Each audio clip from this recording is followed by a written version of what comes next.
big family? Well, all right. Now my mother's family. Oh, My mother had about four. There was Aunt Pauline, Aunt Geneva, Aunt Marion. Elizabeth was one aunt I never saw because she passed early in life. Then there was an uncle, Bill. He was the last of the male members of my mother's family to die, and he was 89. And that family name was again Jackson. Okay. And there was my Uncle Charlie Jackson, and there was, so I guess it was just two boys. There was a Henry Jackson. He was another one that died. Whether he died during the war or after World War One, I'm not quite sure, but I know he was in the war. Now, what did that grandfather do? Well, that is Jackson is the one that I said worked at the State House. Oh, okay. Yeah, right. he was all right. state. Yeah. So, in terms of aunts and uncles, that's why I was just bringing you up to date on that family. You must have how many cousins? Well, my aunt, but Charlie and Bessie Jackson had 7 children. My Aunt Geneva, who married a man by the name of Woodson, who was a Newporter, and they moved to California, they had about 7 children, although they were out there, so we didn't get a chance to play with them.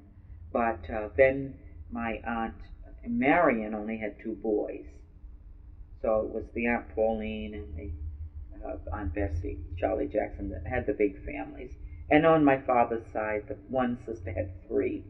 And so there weren't too many on that side, though. One had 3, and my Uncle Ed only had 1 son. And of course, Carrie never having married. Oh, and Bessie Jackson, the one that I don't see the name of here, had 1 daughter, Evelyn.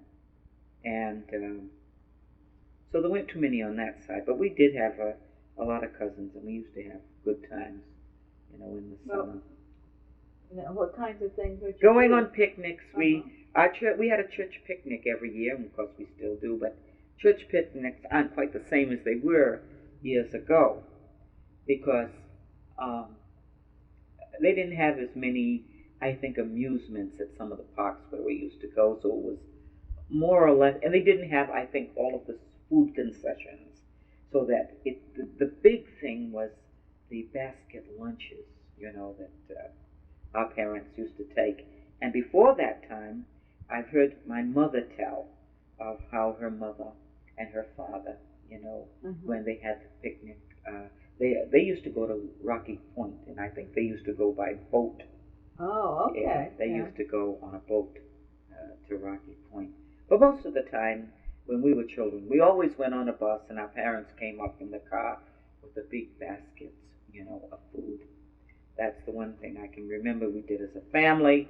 Another thing, and my husband and I always talk about this, it was a ritual to go around the Ocean Drive on Sunday afternoon. Oh. My father, Which that direction? was, we would start, we would probably start, well, I guess both directions, King Park and from Bellevue Avenue, and coming back. Yeah. But that was, you were always dressed up on Sunday afternoon, and you got to ride around the drive. Now, whose car would you My go father, because my father had the big limousine. Oh, of course. Yes, yeah. That's right. Yeah. He, with his business, he always had a big car. And the cars had the little jump seats, we would call them, right. that would come down. So we'd have, all of the kids sitting in the back, maybe some of the younger ones, maybe one at least would be up in the front. But there we were, all dressed up, to go for a ride. Then on Sundays when we grew up, after church on Sunday school after church, and we would come home and have dinner.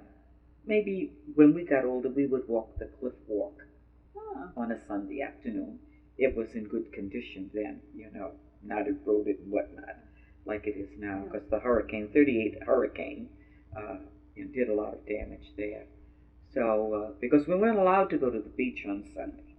We weren't allowed to go to the movies on Sunday, because we belonged to the Baptist church, and my parents were staunch Baptists, you Uh-huh. know. So these are the things that you just weren't allowed to do on Sunday, you know, was to go bathing at the beach, go to the movies, but we could go for a walk.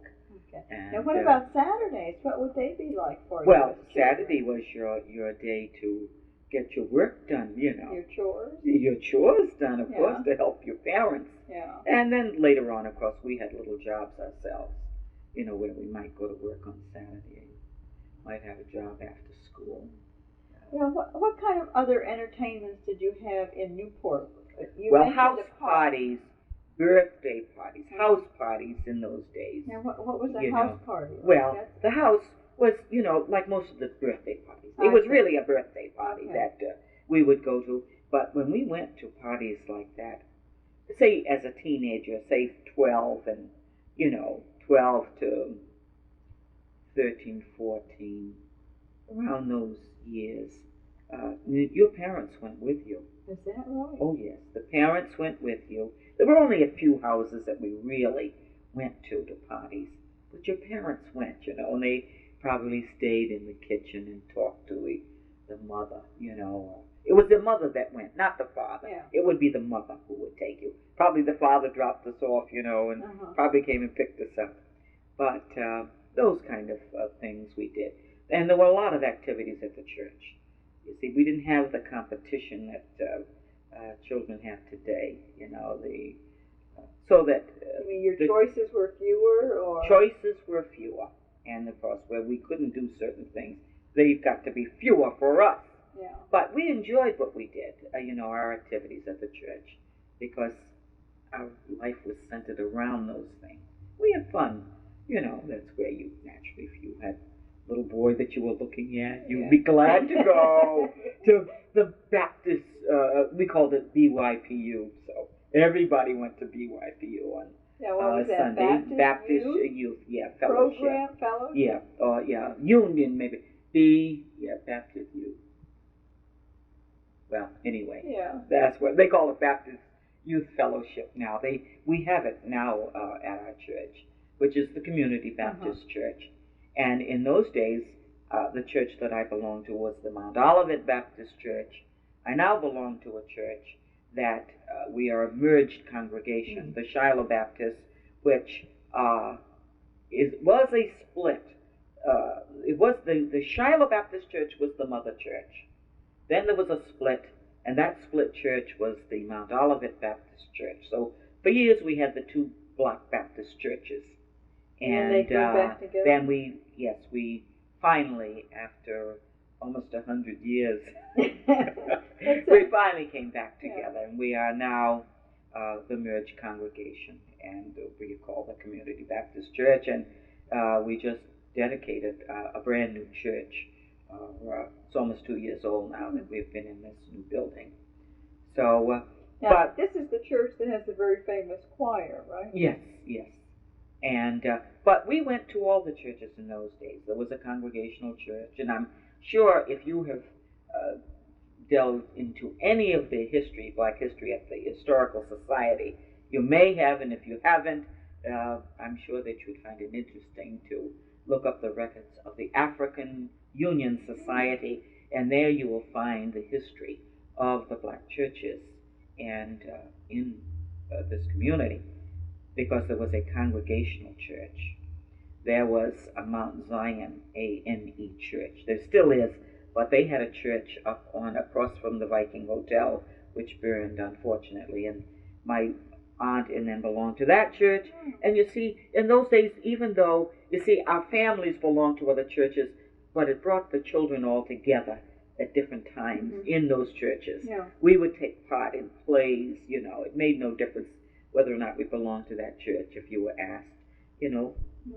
What do has something there. been the size of the black community in Newport, numerically? Do you have any idea? No, and I'm ashamed that I can't answer that, because I should, with, you know, the involvement that I have, but I'll try to check on that. You know, we've had people coming and going with the Navy. Naturally, during World War II, there were more. And even with today, they come, they go, like my children are both away. If there's nothing for our children to do when they graduate from high school and college, then they don't return. Well, that's right. That's why yes. we live in such a mobile That's society right. now. That's for just you, it. That's for right. You to have been the third generation That's here, it. that's really yes. amazing. So I've stayed right, here, but my children are both now, away. Where are your children? Well, I have one. My son is studying graphic arts. He isn't in school right now, but he's in Boston. Oh. My daughter is in Washington. She's a social worker. D.C.? Yes, Washington, D.C. She is a graduate of Howard University and of Catholic University.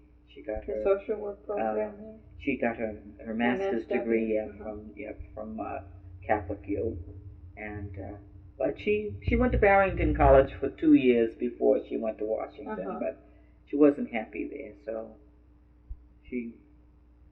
when she got a chance to leave, she did. When there was an opening at Howard for her, we consented to let her go.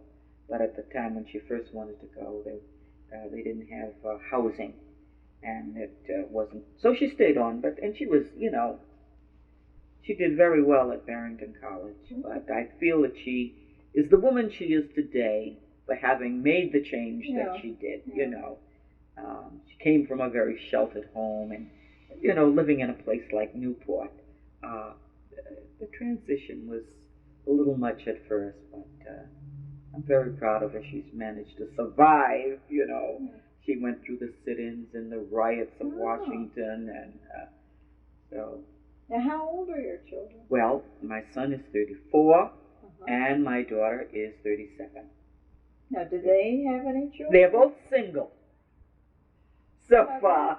Well, I guess that goes along with the way things are today. Yes. Yeah. Well, Helen has been very busy. She's a young woman that's been involved in a lot of things in Washington, and so I don't know whether she's had the time. She hasn't found the right person yet. I think that's the whole thing. But just like in the old days, getting married was the thing to do. Nowadays, it's not getting married. That's just it. It's not the thing to do unless you find someone that you don't feel have that's that pressure to. Yeah, that's it. And in the field that my son is in, and the way he's the route that he took, he's not ready for marriage financially. Right. So I guess when the time comes. When you were growing up, did other people live with you, or was it just your parents? Just my family. You mentioned your parents were very active in the church. Mm-hmm. Did they have other activities that they pursued, either together or separately, in terms of interests outside? Well, my father played in what they called a Lincoln band. He played the cornet, and I've heard them talk of the same kind of things that we did in the church. The BYF, and they would have their programs. My father would play, and he was in one of the scout bands. The last time that I saw that picture in here, I can see him right now. I can show. Let me see. I think he's. That's what I do. Take my glasses. I have to look at something. There he is, right there with his cornet, and there is my sister, my youngest sister, and a cousin walking along the street there. Now that's coming down. That is coming down. Yes, because that's Potter's right there. Yeah.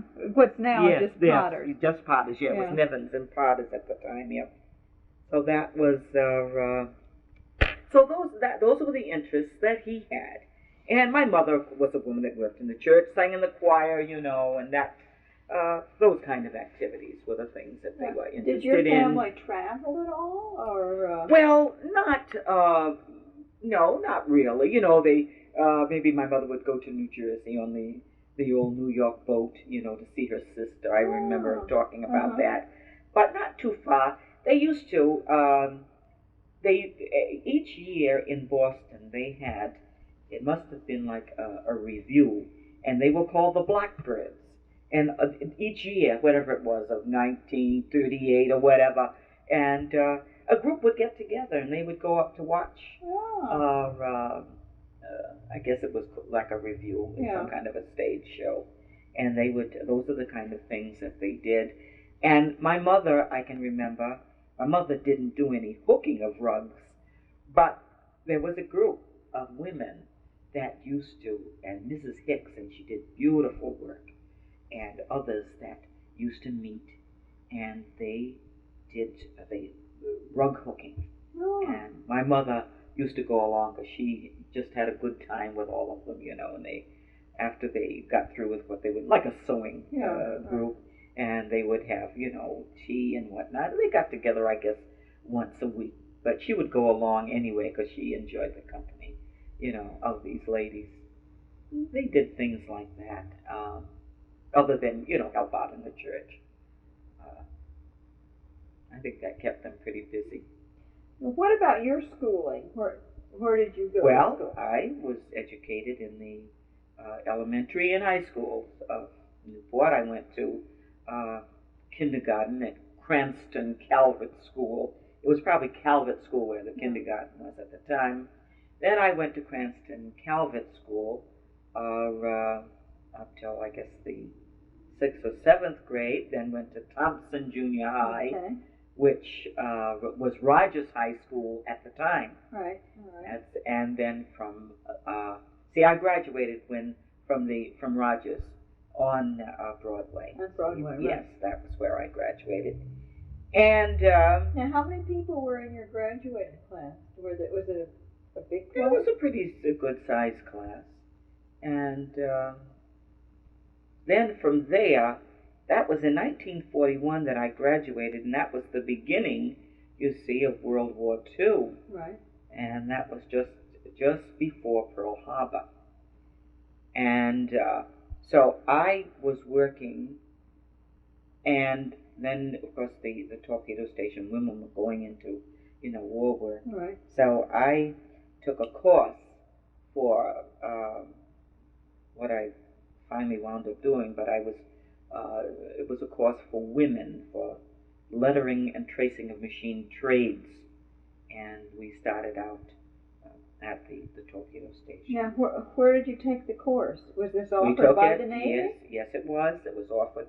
Now, how did you come to hear about that? Well, you see, I took freehand drawing in high school, and I had a wonderful teacher, a freehand drawing teacher whose name was, at the time, her name was Miss Harvey. She later married, and she was a Mrs. Reserve, but the most wonderful person that you ever would want to know.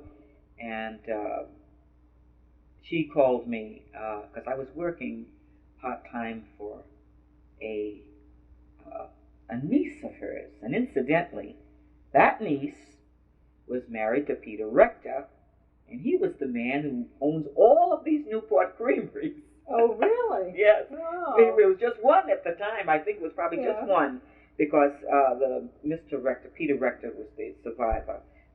Mr. Rector is deceased. Was just a little boy, and I used to go there after school and work part-time. And I had graduated from high school, and I was taking a postgraduate course because I would like to have been a social worker. So I went on to, I was going to go off to college, but I hadn't taken the right courses. You didn't get the right counseling in those days, you see. Now they've got whole units. That's right. Yeah. Yes, I started out with a business course, then took a general course, which was absolutely no use to me when I graduated.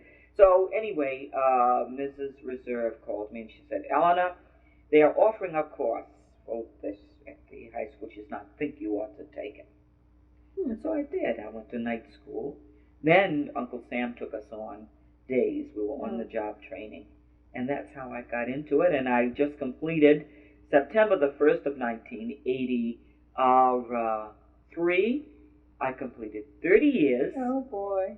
And the first black woman to complete 30 years at the Underwater Systems Center. So I'm still working. I probably will work maybe another year. I've got some sick leave to pay back. So that's how I started doing that line of work. It was through that lovely woman. And she was just the most, She used to call us people. Her whole class she would refer to as people. And my brother was quite an artist, and she had him, so she knew us, and she just. So what do you think your parents' expectations were for you? My father always said he wanted us all to finish high school. He could do that much for us. The rest, he couldn't promise. Yeah. But naturally, he did want us all. If we wanted to go to school, he wanted us to go. And but we all finished high school, and everybody went to work. And we all got married, and all had families. My brother has 2 children. Yeah. My sister has two. One, the youngest sister has 2 sons, and my oldest sister had a boy and a girl. She lost her son, but she has a daughter, Sarah Penna, that you might have heard of. I don't know whether if you've been in the area, who has a beautiful voice. She gave a concert at our church, and in fact, she might be giving a concert maybe next year at Trinity. She has sung at Trinity. Mrs. Van Slyke. Marion, I know. Everybody knows Marion Van Slyke. Yeah, you probably heard of her if you don't know her. Right. Yeah, she's another wonderful person. And she has always been Sarah's accompanist. Yes, I heard her at a concert at Christmas time, the Christmas in Newport. Yes. Yeah, she was very good. See, the next section is on religion, and we've covered some of this. The fact that your parents were involved in the church, and they went regularly, and you mentioned how the family spent the Sabbath. Now, what about special religious education for you? Did you have Sunday school that you went to? And Sunday school and daily vacation Bible school. Every summer, we all had daily vacation Bible school, 2 weeks of it at least, in the summertime. And Sunday school every Sunday. And, we even went to prayer meeting on Friday night when we were young. And, of course, now they have prayer meeting on Wednesday night.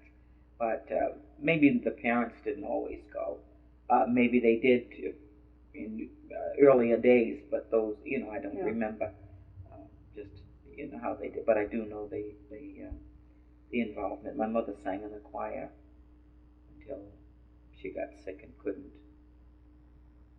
What about religious holidays? Were they a big event in your family's life? Christmas, oh sure, Christmas, and if you want to call Thanksgiving one, and of course Easter. We always got together. You mean the big family? I would say our family. We would have grandfather, but the others, like with my Aunt Bessie, because her family was so big, we didn't all get together like that. On the holidays, that's right. That's it. Individual families. It was a big thing for each of the families, Oh dear, this is still going. Yeah. Oh my goodness, what if this had stopped? No, we're in good shape. Each of the families, had their own big days, but we always had a grandfather, Grandfather Jackson probably with us, because he lived next door at one time also. But then later on, we would have. After we grew up and had our own families, it was a thing to always come home, if we could all be together at Christmas time or Easter. Somebody always came. My sister would come in the summer. The center of activity? Yes, that's right. Like with everybody. That's right, always. I still have the problem. Yeah, me too. Maybe we could go back to the neighborhood again. There were some things I should have asked you. In this neighborhood here where you grew up, you said there were some empty lots, but a lot of houses here. What was the component of the neighborhood in terms of the families? Was it mixed ethnically, or? I would say mixed ethnically, because there were Portuguese. The Alvilas lived across the street. The Gallaghers on the corner, of course, they were the Irish. The Tracys up the street were Irish. Across the street were the Olsons, were Swedish. And that's the kind of ethnic groups that I remember. What kind of games did you play as a child? Hide and go seek. Yeah. Yeah, we all played hide and go seek. Hopscotch. Yeah. Leapfrog. We loved to roller skate. You know, we'd go around the block on our roller skates. And a day like this, we would take our sleds out and go belly flopping down Gay Street. And we ice a little ice skating when it was very cold, and down on the big pond. Everybody went ice skating. They called the big pond, just across from Easton's Beach, but on this end. Yeah. And we played marbles. So now, were your friends mostly from the church, or were they from the street here, or the surrounding street? I would say they were our relatives. Some were from the area, but there weren't that many of our friends or even the people that lived in the area that had a lot of children, that we played with. We more or less went out of the neighborhood. We used to love to go, across town to play with our cousins. There weren't too many in this area. And, no, I'm just trying to think, how far back I can go. Because, there was a girlfriend, I had a girlfriend next door, the Tinsleys.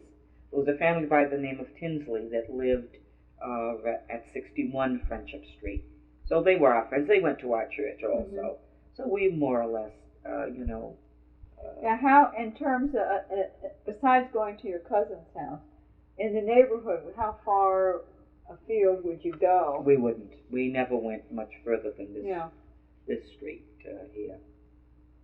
Could you play in the street, or was there always a lot of traffic that would... No, we played more or less in the backyard. Yeah, we didn't play too much in the street. There was enough yard for us to play in. Were there any very special people who lived in this neighborhood when you were growing up who made an impression on you, good or bad, or influenced your life? We had some that weren't the best influence, we will say. We had our problems being in a neighborhood like this, We had problems of prejudice, naturally. Really? Oh, yes. How would that be exhibited? Name calling, definitely. Would these be other kids? Oh, yes, other kids, and maybe you couldn't play. Even when my children grew up, now I remember there was a family, my little boy went down Gibbs Avenue to play, and when televisions first came in, we didn't have a television, and he would play with these children, the little white children, but when it came time to go inside the house, little John had to come home. Another incident, a friend invited my son when he was 7, to join a Cub Scout group. And I dressed him all up, and this man came and picked him up, Mr. Braswell. And not too long after Mr. Braswell brought this little boy back home, tears streaming down his cheeks, because this family did not want this little boy to integrate that Cub Scout group. So that was it. Later on, he did join a group at the Presbyterian Church, Troop 15. So these are the things that we had to contend with, and even in the schoolyard, we had all of the same things that people are going through today. It wasn't any different. So my childhood and my children's childhood, and I'm sure, I don't know, where were you born? I was born in White Plains, New York. Oh, I've been up that way, yeah. But I grew up in Ohio, really, and in Illinois. So these are the kind of, problems that we had. So you were unique in that there weren't many other blacks in the neighborhood? Yes, well, that was it, yeah. As I say, another family. the Tinsley family. They were the first, I think, other black family to purchase a house there. And later on, other blacks. Now we have, of course, I have this house. I have the house next door, and I have two black families. The house next door to that was a house, but that has changed hands many times. It's been black, it's been white. Now I think they're integrated in there. It's owned by, I don't know who it's owned by right now. Then the house further up the street, which was the Tracy's house, that now is owned by blacks.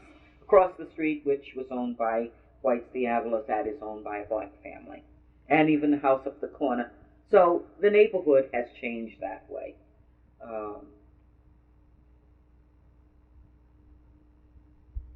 Do you think that in Newport it's any more or less than anywhere else? Or, I mean, Newport has a tradition of being, or Rhode Island has a tradition of being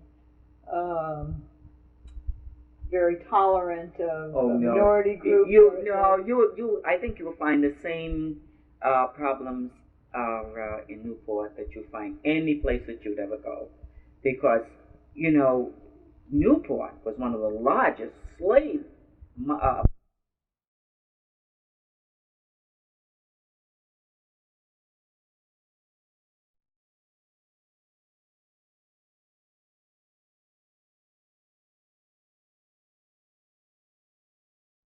But this is a introduction for an interview in the home of Mrs. John or Eleanor Keys at 65 Friendship Street in Newport. And this is Sue Madden, who's acting as the interviewer for the oral history project of the Newport Historical Society. And it is March 10th, 1984. And there is snow on the ground and it's cold outside, and we're all eagerly awaiting springtime. The machine is working all right now.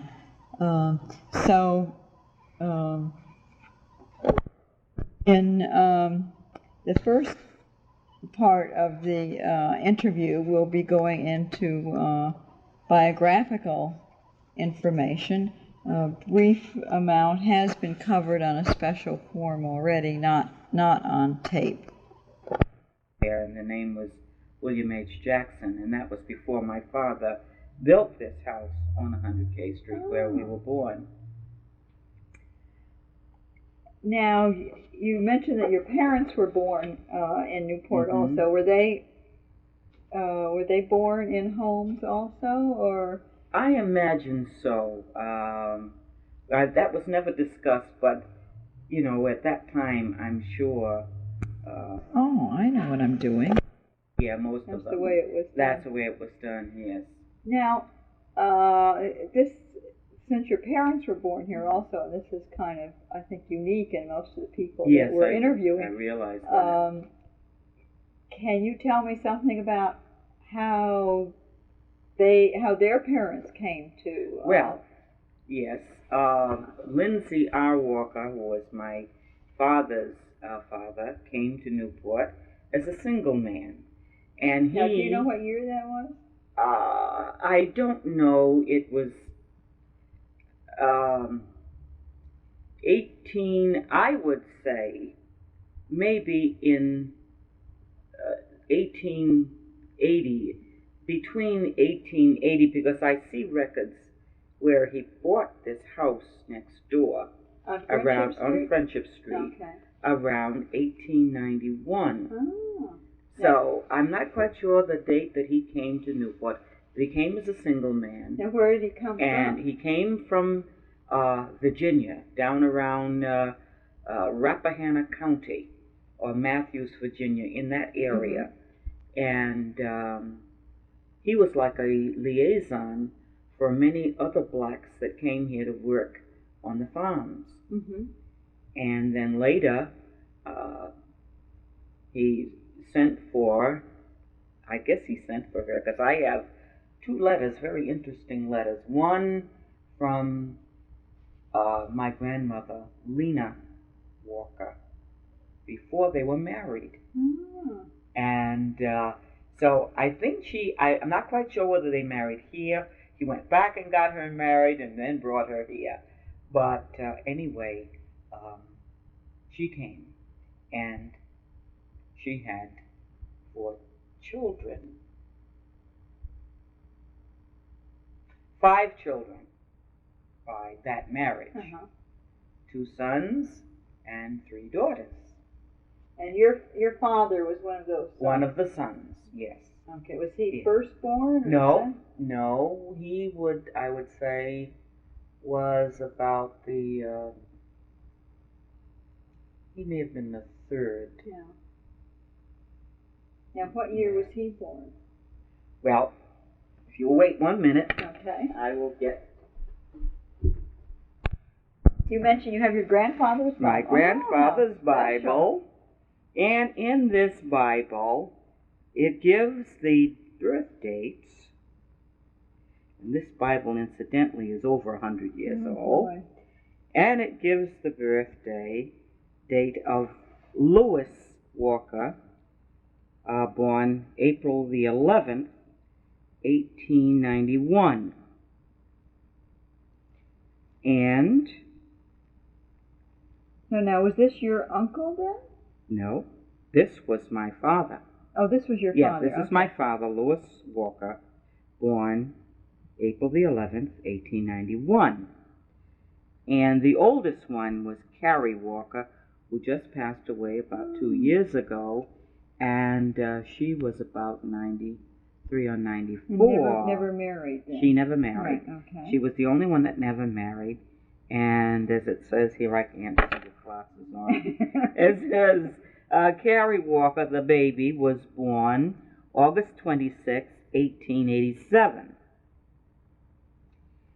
And then Edwin Walker was born September the 7th, 1889. And then came Lewis, who was 1891. Then came Margie Walker, born August 17, 1893. It's amazing. But there's a Bessie Walker here, and I don't see where she's here. But there was a Bessie Walker. It's amazing how, in reading about who had children and when, every 2 years is a very very common. And the interesting thing I find, too, is, I knew that my grandfather could read and write. You see, from records, from, of course, from the Bible, from documents. That's something that we take for granted now, but that wasn't true in those days. It wasn't true. That's right. And I have, I can't probably put my finger. You see, there's his signature right there. Lindsay. Yeah. Now, you mentioned why he came to Newport. He came to work as a gardener, you see, and he was a landscape gardener. And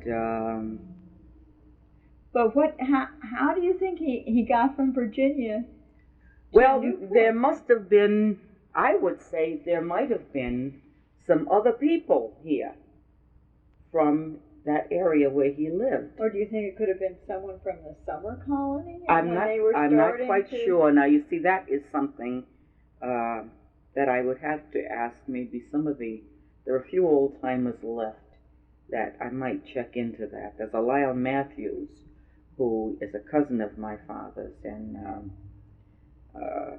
well, he's about 80 now. Now, he might remember because I hear him talk about his mother, who was a cousin to my father's mother, you see. So I'm not quite sure just how he did get here. It's like somebody asked me just recently, because they were under the impression that most blacks lived in the Cary Hill section, which was Kingston Avenue. They call that Cary Hill, over in the West Broadway area. He said, and this man was Jewish, and he was surprised, he said, because I thought that most of the Jewish people and blacks lived in Cary Hill. Well, I know they did, and they had, because some of the Jews had shops there, grocery stores and other businesses. Also, because my aunt lived in that area, who incidentally was the mayor's, our first black mayor's mother, and my first cousin, and they all lived in that area. Most of our friends lived in Cary Hill, and our relatives. And of course, we lived in this area, but of course we all went across town, you know, to be with our cousins and whatnot. Yeah. Because my grandfather, I would say, Lindsay, probably was the first black to own property in this area, except for one other family that I've heard speak of that lived in Friendship Place. But for years, they were the only black family. This was like a farm. Mm-hmm. And this house here, and that was the homestead over there. My grandfather bought that house, and I think maybe two of the children. Now, which house are you talking about now? There's one right next door, which is 63 Friendship Street. Okay. Was the homestead where my father and his family grew up. So, at some point, you don't know how soon after he came to Newport that he bought that house. I think he bought that house around 1891. From papers that I've been reading, I've got papers of mortgage and deeds papers, and it says 1891. Now, did he have his own business? He was a landscape gardener. And he went around. I've got some cards here, and I might not be able to put my finger right on it right now, but I've got cards that he had that when he, let me see if I can. If I don't have it this time, I'll have it ready for you next time and let you see them. Did he have people working for him, or did he? He may have done most of the work himself, and of course, in those days too, you know what they did, as well as gardening. You know, they did what they called chores. People with furnaces, they would be the ones that would bank those. That's right. That would bank those furnaces at night for them. You know, take out the ashes and all that sort of thing. But I'm not quite sure whether he had people working for him or not. You mentioned that he, you used the term a liaison in terms of other people. Oh, yes. There were many others that were brought up from the South, and many of them stayed in that house over there. Now, I have read... this was voluntary at this point. Yes. Oh, sure. They would, you know, until people got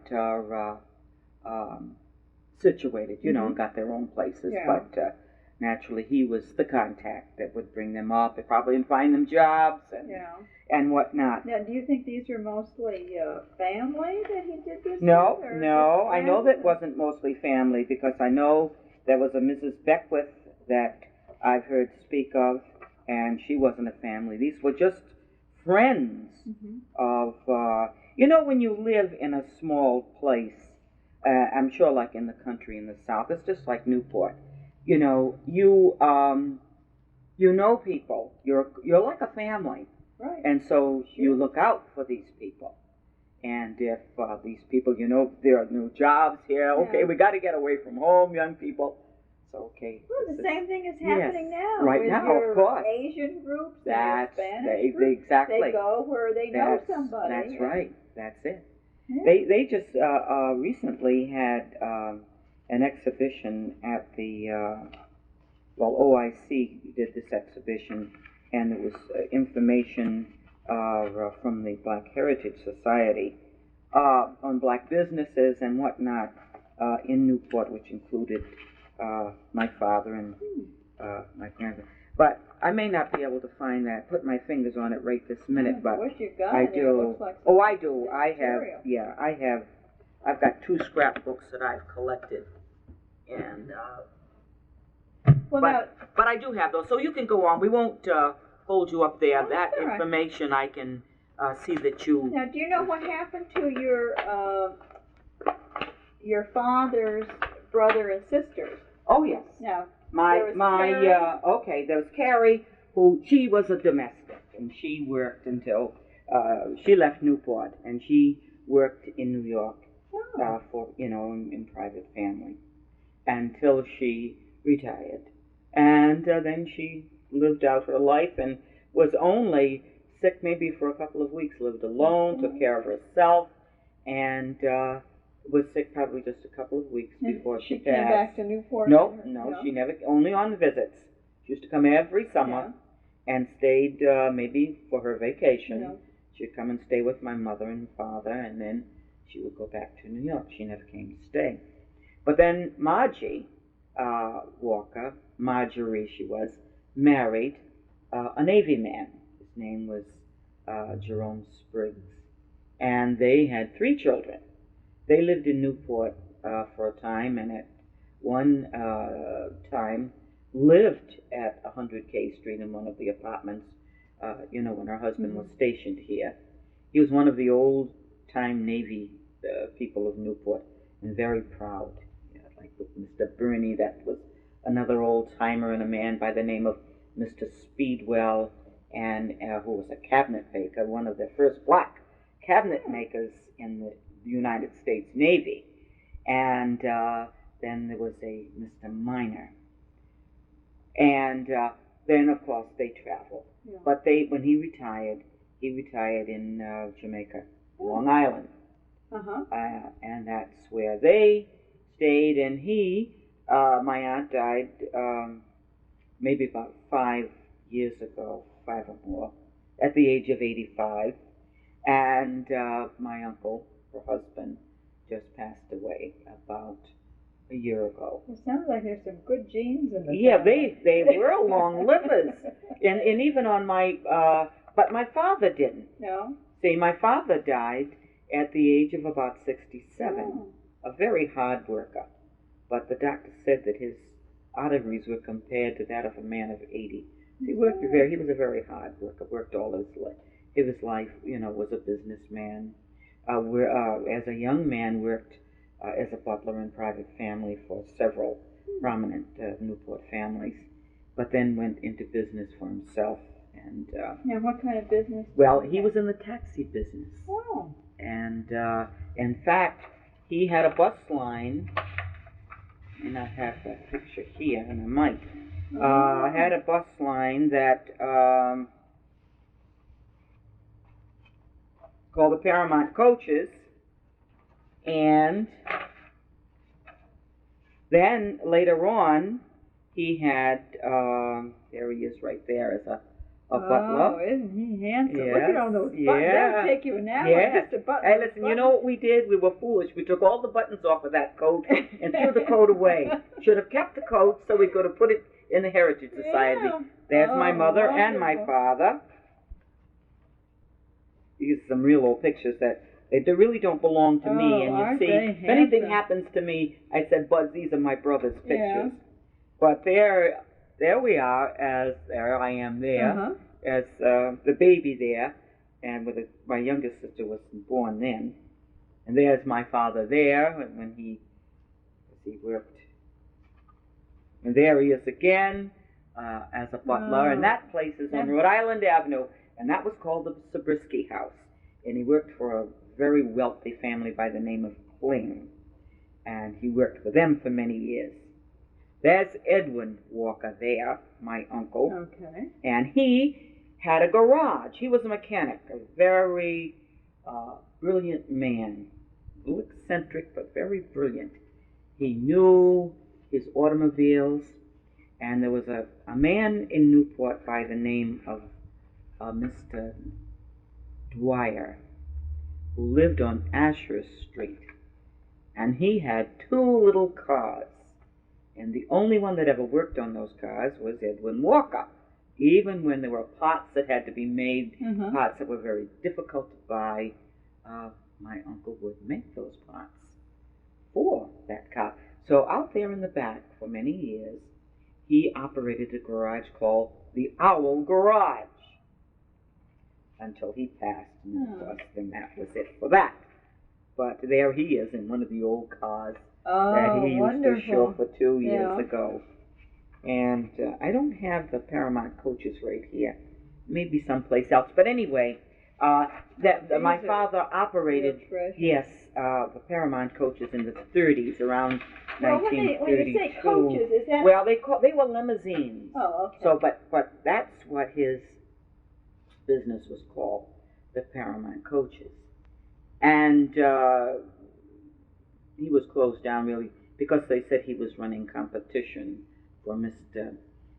William Vanderbilt, who was running the short line buses. And so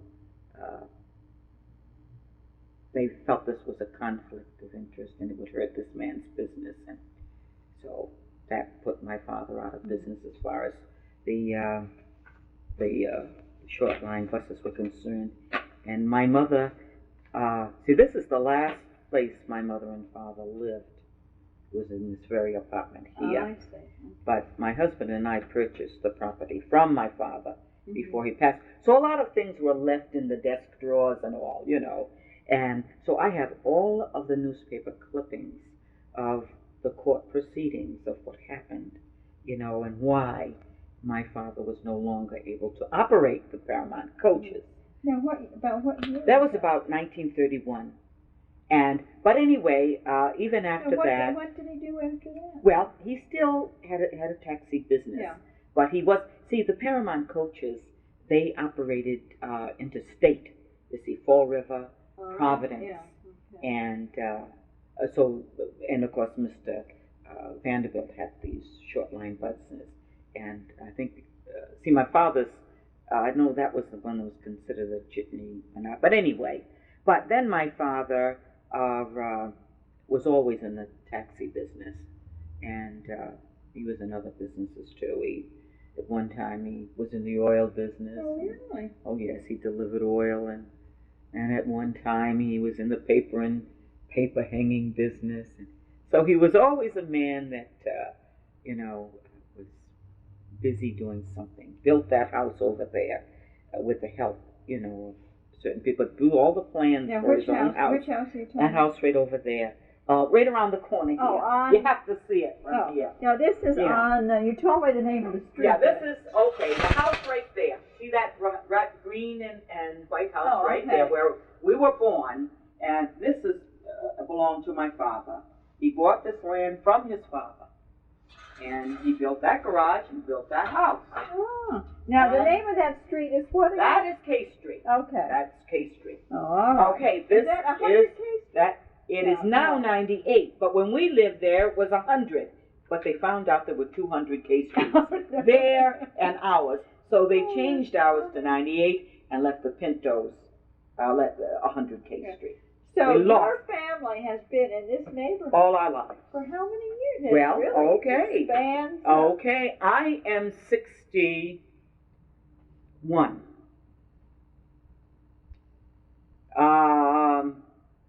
So I have lived. That's right. Well, definitely. You see, I've lived in this house ever since I was 9 years old. We moved into this house when I was 9. So I've lived either upstairs or downstairs, and I've only been away from it 2 years out of my whole life.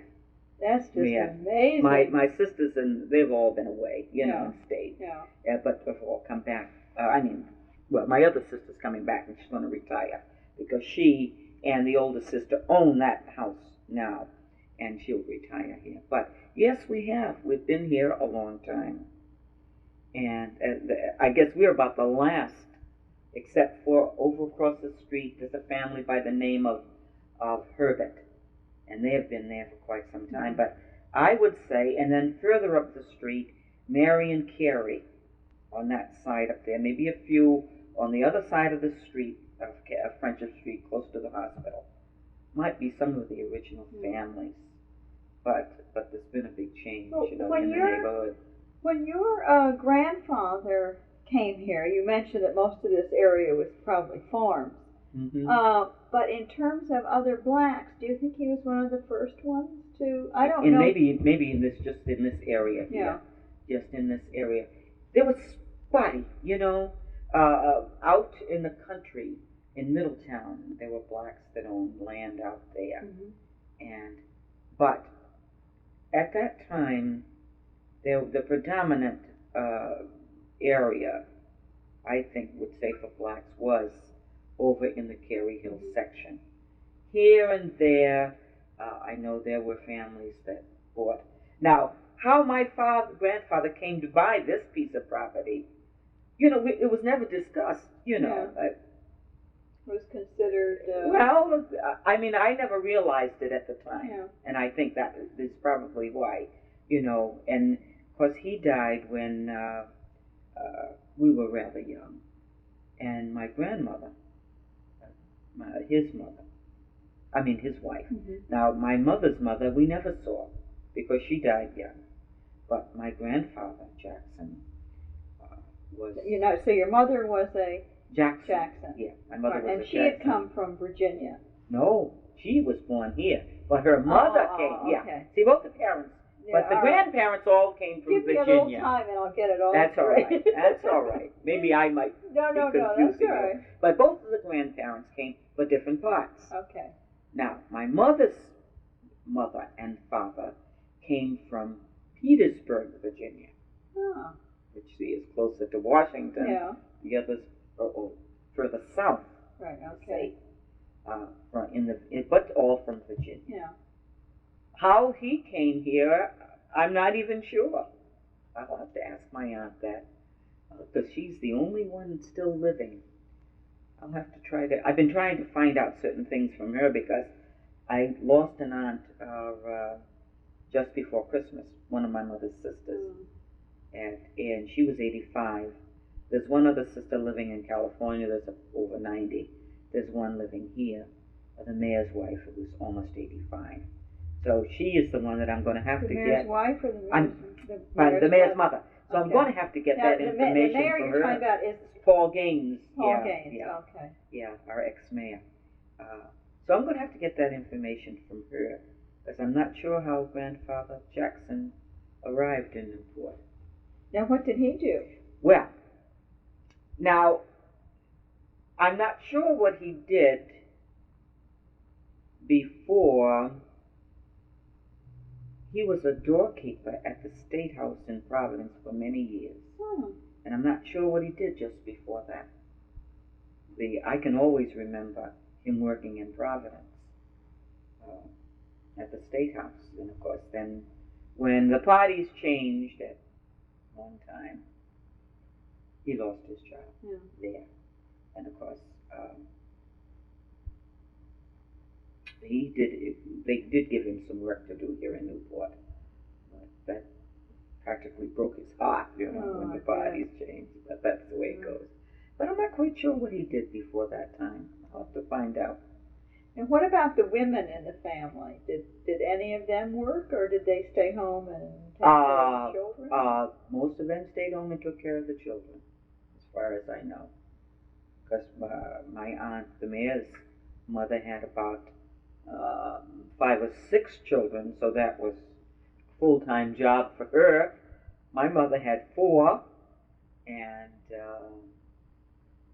except for Aunt Cal working, and my Aunt Margie, I think she stayed home and took care of her family because her husband traveled around, being in the Navy. Right.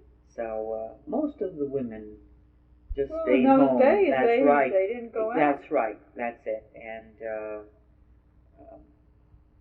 if they did go, I'm sure it was domestic work that they did because that's the only thing that was available at that time.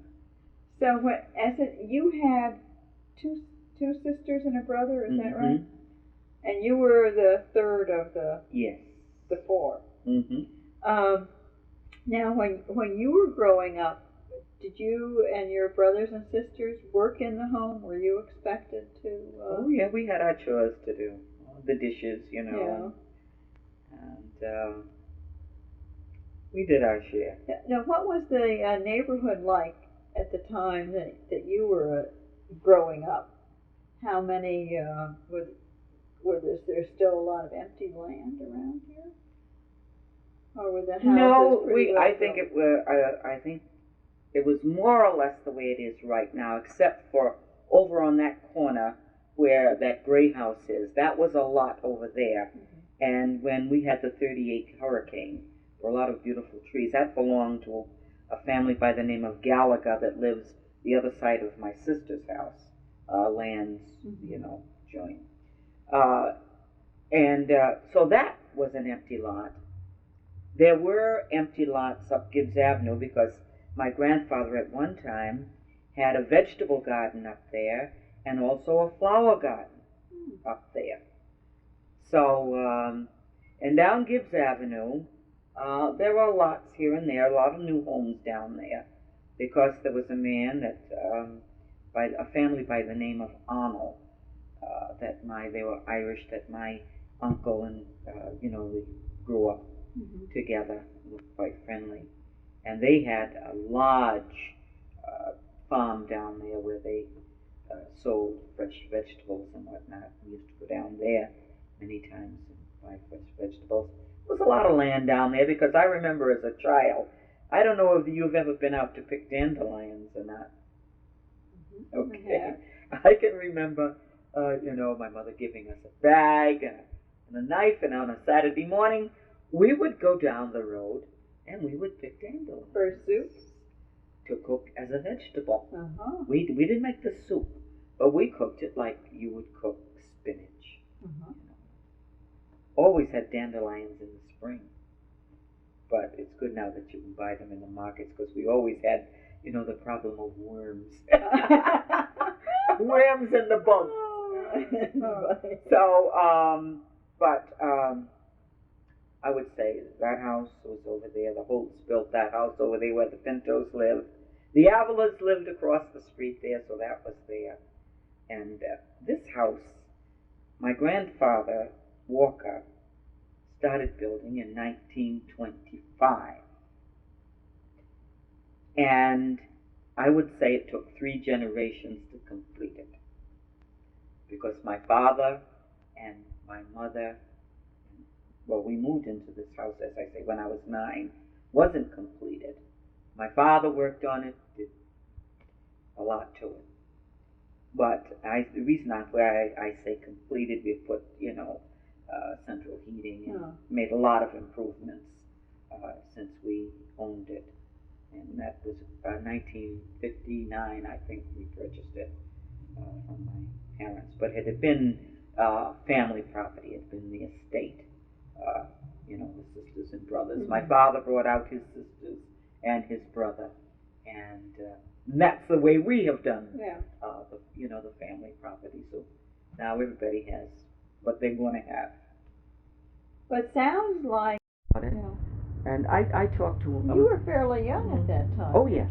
Oh yes. Yeah, we were young at that time, and we went through the Depression. My father went through the Depression, where he lost everything, and. Worked on the WPA. That's something that that we'll get to next time. Mm-hmm. I had the feeling that I think I've covered most of the questions. I think I could stay the rest of the weekend, but I don't think that's appropriate. No. So unless you can think of anything else, what I'll be doing is, I'll listen to this tape before we meet again. Sure. And what we do is we index it, so sure. I just know at what point we talked about different sure. things. And I'll kind of see where maybe there were some gaps that I can't think of right now. Sure. But this has just been fascinating. Well, I'm having a wonderful time in it, but I don't want to overstay my welcome. So I think maybe what I'll do is I'll turn the tape off. Yeah, turn the tape off, and then I'll tell you about the red. All right, so we're looking at the pictures of the Black Regiment Park. Okay. Before there was a monument. And it was a park. This is called the Black Regiment Park. Now, do you know when it became a park? Well, I'll have to. All right. Well, maybe we'll pick that up. We'll pick that up at another time. I don't know when. I can't tell you right now. Okay. But that was the actual site of the Battle of Rhode Island. Oh, okay. Was at that spot, and during the time that Mr. Oliver Burton was the president of the Newport branch of the NAACP, and Mr. Eric Taylor was also a member and worked with us. and he said that if he ever got to be a representative and got to the State House, that he would work to get us that piece of land for a park. And so he did. He did all he could, and so that is the reason why we have that site out there. And at one time there was just a stone, a large boulder, and I think it fell off a truck, they tell me, that was coming into town. So they placed that boulder there, and we would go out there on the 4th of July, which we do now, at 9 o'clock in the morning. There are a few of us that gather together because we have the competition of the Bristol Parade. Yeah, right. So there are people that go by and, wave at us, but we are there. And that was one of the things that Senator Taylor felt so strongly about, that we would never forget these brave men on the 4th of July. So every 4th of July, we're there. And then on the anniversary of the Battle of Rhode Island, which is August the 29th, we usually have a celebration around that time, if not on the date, maybe a few days before. Can you tell me something about this regiment? How many there were, or anything? Well, I'm going to give you some literature. Okay, I'm going to give you some literature on this regiment, and then you will get. It will be factual. All right. Anything that I might leave out, but we always have. We lay a wreath, and then we lay a wreath August the 29th, and have a service then. Sometimes it's a little more than. So these pictures are from about 1974? Oh, yes, these pictures here. Let's see if we have a date on the back of these from the first time. No, unfortunately we don't. But these are some of the these are some of the celebrations before the monument. You see, before the monument. Now, who maintains this? The state. The state. The state maintains the monument. Okay, now I can't. I've got to get back over here too. Okay, there again. There are just some pictures. There's Senator Bell, who always used to come out to the monument. You can see what it used to look like and what it looks like today. And hopefully, even in the future, we're going to be doing some more things. I think we need some more trees and shrubs and whatnot out there. But now the stone was purchased over in Hopkinton, Rhode Island. Okay, right. And that's in the monument, in the stonecutter's shop over there. And here is the monument before it was unveiled. And my sister made that cover for it. Did she really? And that now is in the Rhode Island Black Heritage Society, yes. Now, and is that in Providence? That's in Providence. Okay. Right now they're housed at OIC. Hopefully someday that will be. They'll OIC? Have their own, the industrial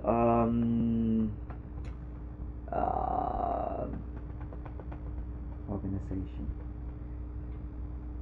Oh. Now you don't mean, you mean CIO? No. This is, you've heard of Reverend Leon Sullivan? Yeah. Okay. He was the one that founded OIC. Okay, I'll have to get that out. It'll come to me. You can call me at 3 in the morning. Okay, yeah, I'll remember after you go down the street. But anyway, so here we are, and these are Polaroid shots, so they aren't the best. But this is the day that it came out to the site, and I was at work, and my sister was at work, but Mrs. Stewart knew it was coming, and then at that time, William Tresvant, who was an engineer at the center, was the president of the NAACP. We all took off so we could be there when the monument arrived. All right. So it was put into place, and it was dedicated on the during the bicentennial. Now the inscription is in honor of the first black slaves and free men who fought in the Battle of Rhode Island as members of the 1st Rhode Island Regiment, the Black Regiment. Stone erected by the Newport Branch NAACP, the Rhode Island Bicentennial Commission, and citizens, May the 2nd, 1976. Now, at the foot of this monument is a capsule that contains certain artifacts Oh. and the names of every donor that gave any amount of money for the payment of that monument.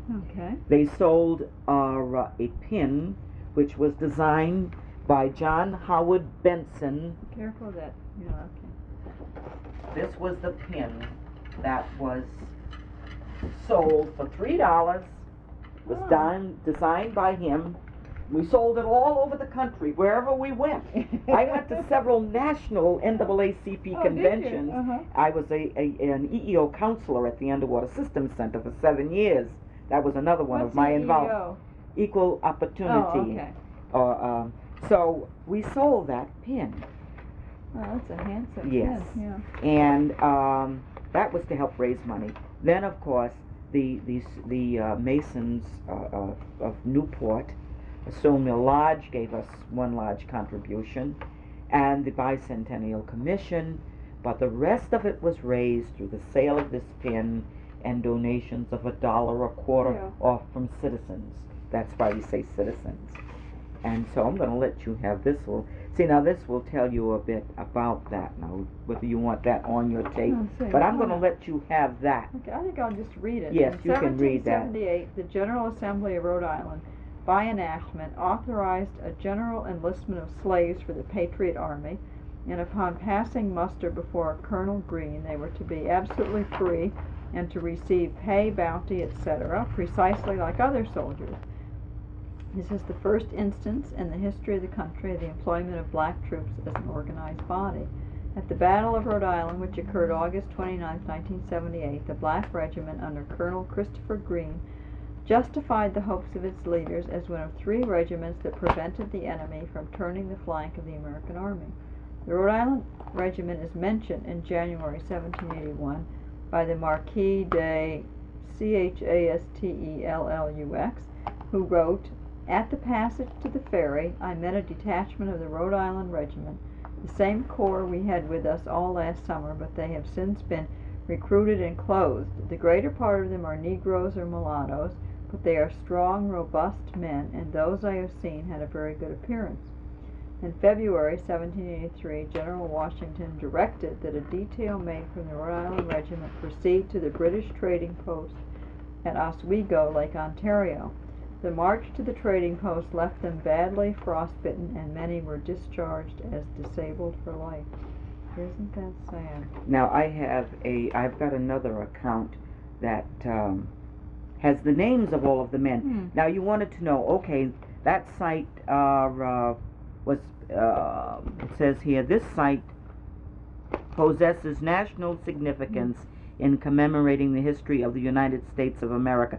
So it was proclaimed that in 1975 as a park. Yes, National Park Service. And that's right. And the Historical Society of Portsmouth was generous enough to give this to us. I see. So it's out there. So you'll see that in one of the pictures. I think you can see that right there.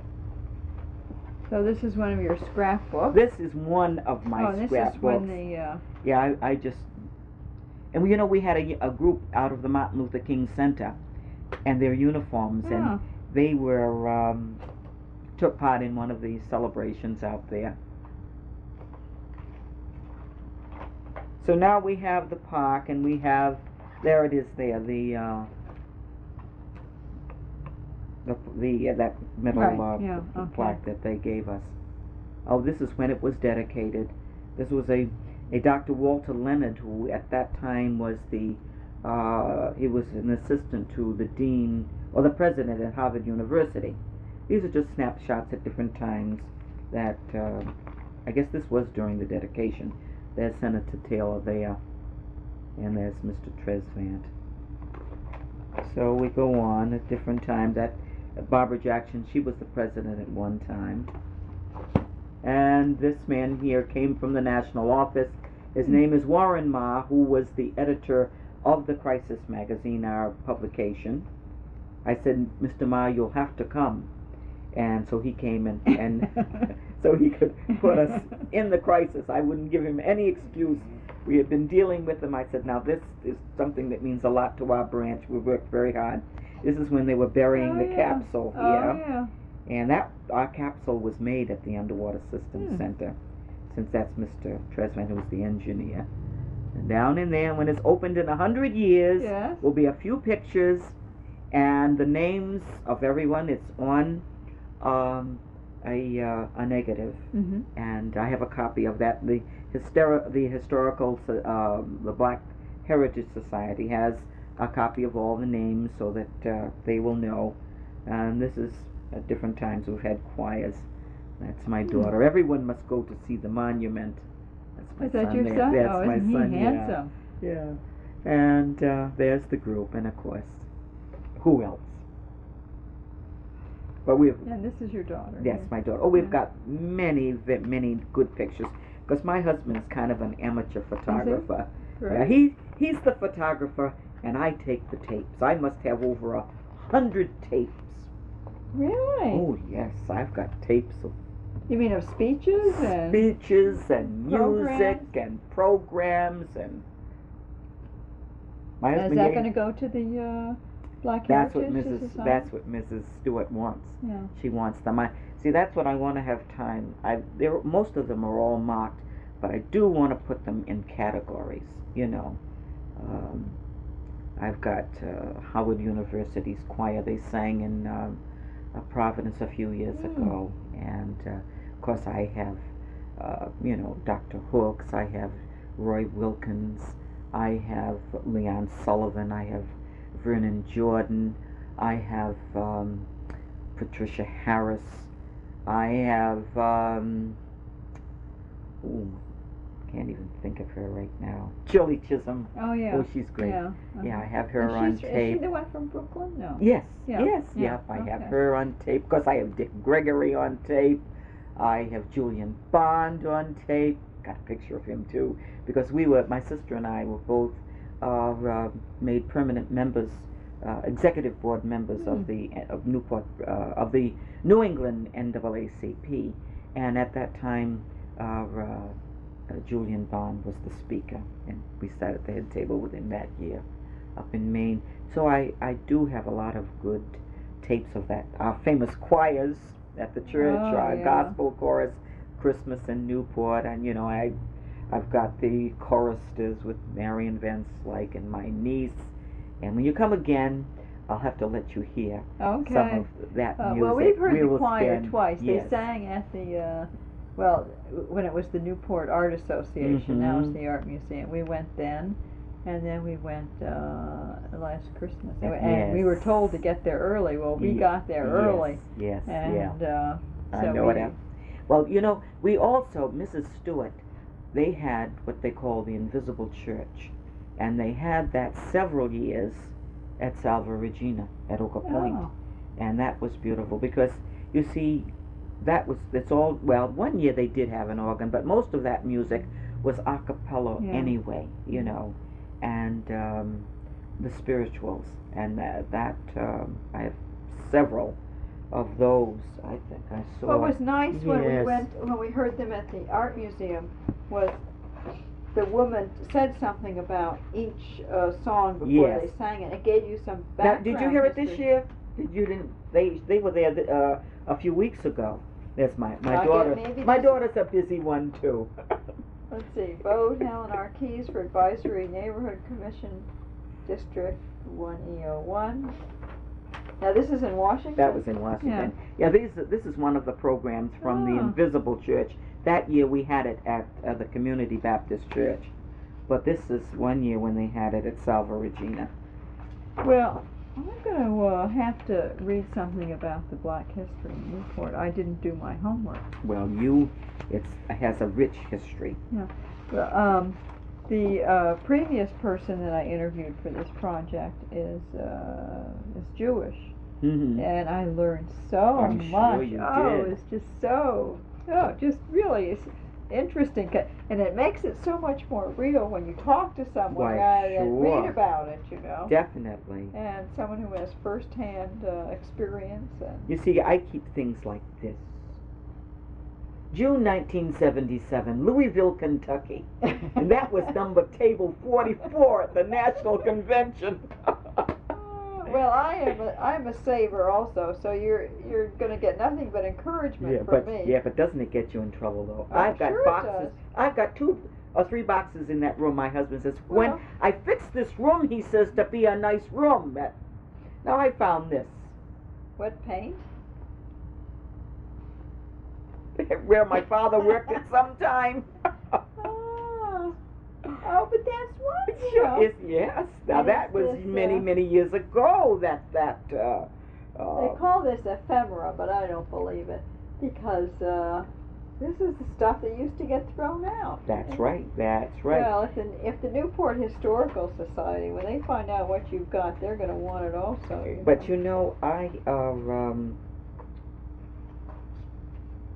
I went to hear Dr. Martin Luther King when he spoke over at URI back in, I think it was 19, see if I can find them. I put them in my scrapbook somewhere. It might be in the other one. I kept those tickets, never realizing, what Dr. Martin Luther King would wind up becoming. Oh, but I must show you this. Oh. At 19. That's you? At 19. Oh, gorgeous. And there's my son at 4. Oh, beautiful. We could never shut him up. Like his mother. We could never shut him up. Tell me, what do you think about Jesse Jackson? Well, Jesse Jackson has done a lot of good, but we know that America is not ready for a black president. He has been, this is my personal opinion, I have just been so impressed by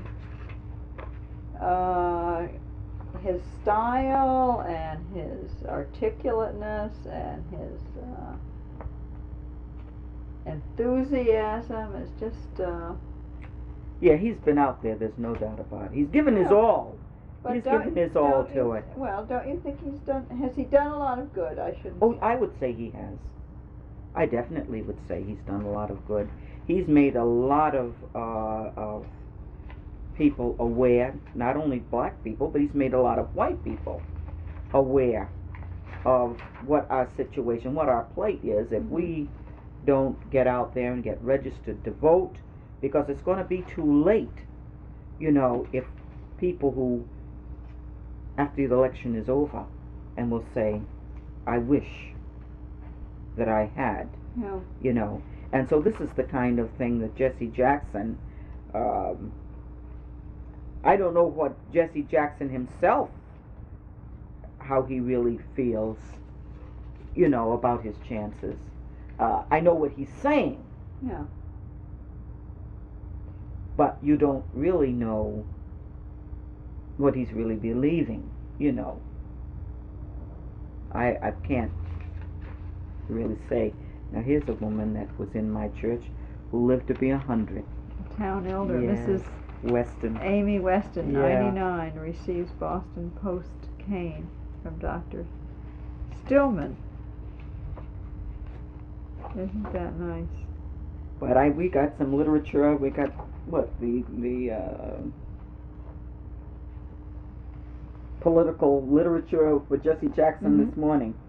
These are some pictures that were taken in the early days when I worked at this was the old Torpedo Station gang, but it's a big difference now because there's a larger activity, and so there are more people that are there. But I thought I had, of course now, like, these are the children, the vacation Bible school. The children were in the choirs and here's stamps from Martin Luther King. Now, great. This is what my daughter, when my daughter went to Barrington College, she found this and she put it on her door.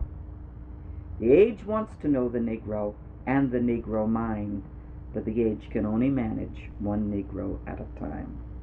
So if they questioned, they couldn't imagine what. Now that's where she found, that was a fundamentalist college. There are changes there now, But that was the one thing that she found at Barrington College was, and the reason why she didn't stay was just some of the fundamentalist ideas and things that she just could. That's my niece. She just could not cope with, and so well, that was her choice. When she first wanted to go off to school, she wanted to go to a small school. But after she got there, she wasn't happy, and so we let her change.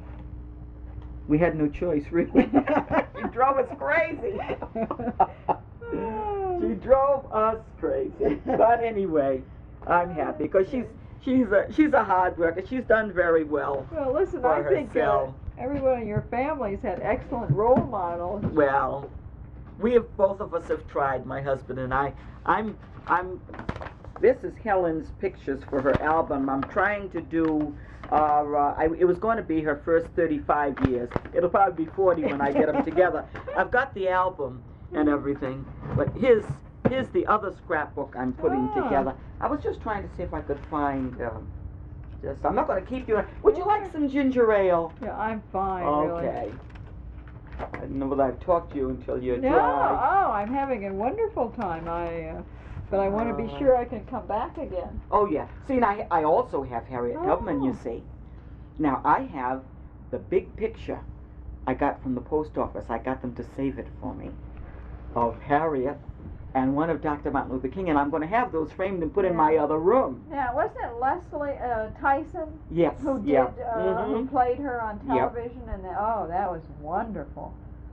Now I would love to have had, this year, I don't know when that came out, was the one of Carter G. Woodson, the father of Black history. Oh. And, you missed that one? I got some stamps, but I didn't know that they had, when the commemoration stamp came out, because I would have asked for that one. Now I did receive the George T. Downing Award from the Channing Memorial Church several years ago. That's a picture of it, and that's the young man who received the Marcus Wheatland Award. Great. And this is, I guess would be my second cousin. That's my mother's first cousin. And in 1954, she was a third grade teacher. She was selected as one of the top 10 teachers in the country. Oh, this is what I need. I've got to make Marcus Wheatland. I've got to make a copy of that. I couldn't find all of it, and I wanted to give it to someone, so I'll have to take that to it. My aunt gave that to me. Dr. Wheatland was the first doctor to use the X-ray machine in the city of Newport. Oh, was he? Ah. Yeah. There he is. There, isn't he? A handsome man. Yeah. And do you know that on one of those newspaper clippings, Dr. Wheatland sent in a letter of protest against those people that were against my father with that short line. It says Dr. Wheatland. That was a surprise for me to read. Yep. Let's see where it says here. He contributed numerous articles to the medical press, was regarded as an authority on the X-ray as applied to the treatment of diseases, and had the first X-ray machine in the city of Newport. And those people who throw things away don't know what they're doing. I'm like you. I save and save. Well, I just hope that my children don't throw them away. Well, I don't think they will. This is some of my son's work. He did this a few years ago. We had a project over at the Underwater Systems Center. We had a program. And so John came over and he did that bit of graphics for us. And the others, and there they are. Oh, are they precious? Now, are they very close to each other? They're 3.5. Well, no, yes. I mean, well, they emotionally, are they? they? Emotionally they are. Yeah. Yes. Now there's my father with one of his limousines. Oh, and there's my dear little mother. Another one of her when she.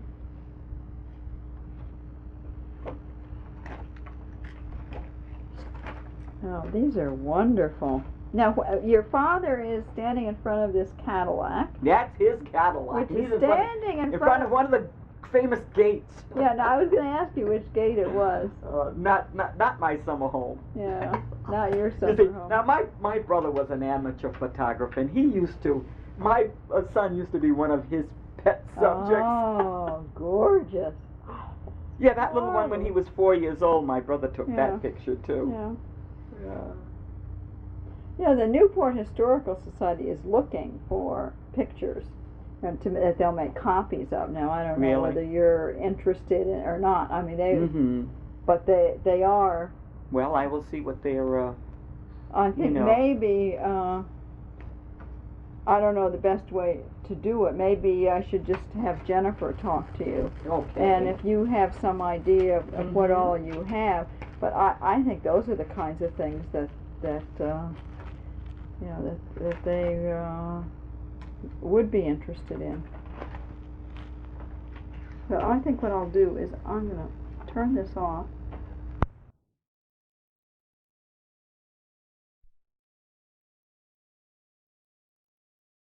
There are people in Newport that don't want to believe it. They'll say, well, we've never had those problems. Yeah. And, and to tell me that, is ridiculous. Do you think it's because... because of the being in the neighborhood, you think that... no, even outside of closeness? even in working with people. Now I've been employed for 30 years at one place. And... so I know, not only that, I have been involved in the NAACP, and that's one of the reasons why we have to have one, because we've had these same problems. And another thing, we've got, these people moving in and out. We've got the Navy. Yeah. You've got people bringing prejudices, carrying them, coming and going. But we had them here even before they came. But Newport being a Navy town anyway, for so many years, we've always had the same problems. Yeah. Maybe because you don't have as many blacks in Newport, and in some areas where you don't have any living, naturally there are no problems, you see. So people living in those areas, what else can they say? Yeah. What is your perception of the neighborhoods of Newport? This is something that I'm having trouble with, and of course the project is very interested in the neighborhoods. Like you have the Ocean Drive area, with the very rich people, sure. And the Fifth Ward, where the Irish were predominant. Yes. And then the area West Broadway, where, as you mentioned, there are both blacks and the Jewish communities. Well, that used to be, but you don't find that as much now. That whole neighborhood has changed now. Do you see the different neighborhoods of Newport as being very discrete and sort of very different, and not much intermingling? They have been, but they're changing. Yeah. Because there are blacks living in places in Newport now where these people, I think some of them would roll over in their graves if they knew that they were living in their homes. This is how it's changed, you see. You can go, it's surprising to me even, in some of the neighborhoods where I know years ago, the only time people, blacks were in those homes were as servants, you see. Yeah, has this changed in your lifetime? Oh, yes. Definitely. It has changed since World War II. Yeah.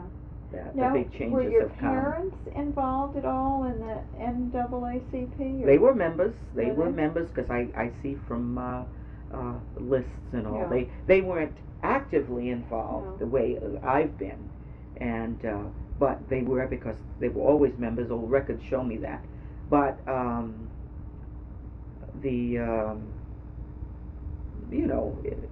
I'm sure whenever they were asked, or whatever they were asked to do, they did.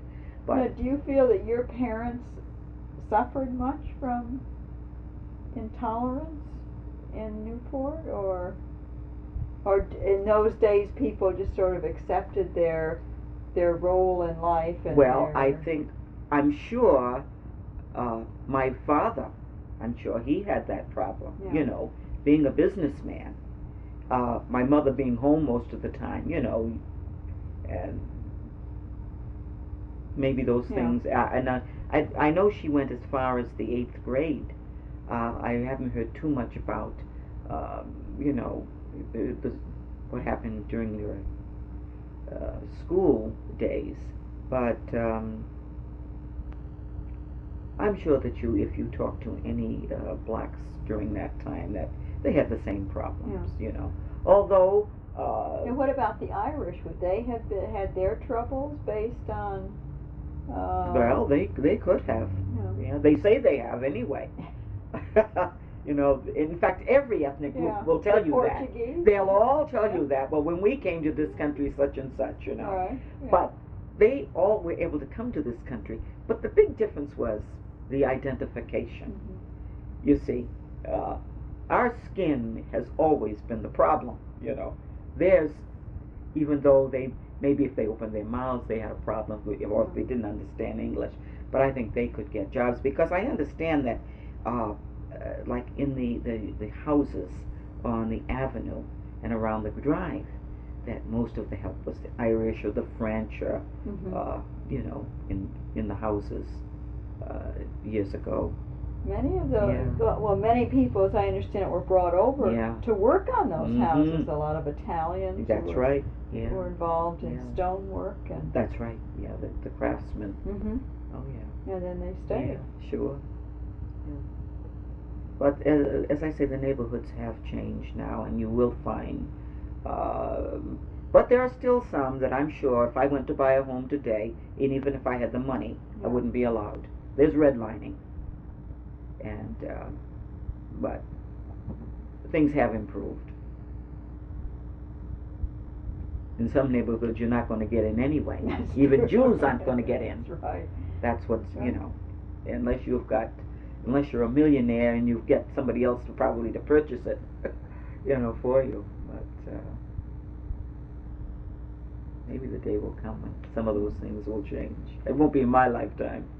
When you were young, do you feel that the neighborhood was cohesive, or was it because of the different ages of the people, and the fact there weren't that many kids, and the fact that your family was black, that the neighbor just you came up and went up and down the street, or there was... No. Well, no, the Olsons, they were lovely. Those people, we were very friendly with them. We were friendly with the Tracys. There's one sister left. Her name is Esther Tracy, and she's about 94 years old. She and my Aunt Cal were very good friends, and she lives in a nursing home up on, I think it's Rolt Street. And it was just one sister that they really had problems with. But I understand they grew up as families, you know, and like the Gallaghers. I think that some of them were closer, the older ones were closer than when my generation. Oh, really? Yes, I think there was a difference, a different relationship than when I came along. I don't know why.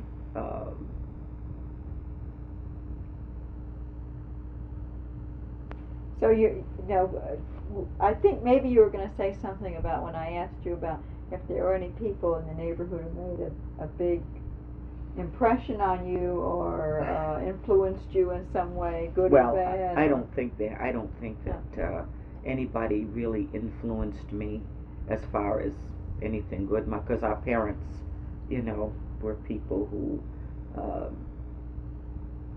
were very careful about our training, you know, our religious training, our home training, your manners, you know.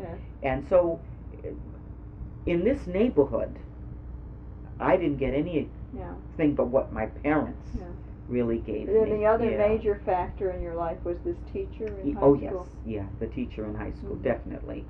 She was the one person that I was genuine. And I had another teacher. Her name was Miss Coffin, a 6th grade teacher, who was a very good teacher. Everybody loved her. I had a couple of teachers that weren't. In grammar school that I wasn't too fond of, you know. But those are the two teachers that stand out. One other teacher in high school was a French teacher. Her name was Miss Wood. Now Well, your memory is just fantastic. Well, but she's a lovely. There was another one too, though, Miss Crosby.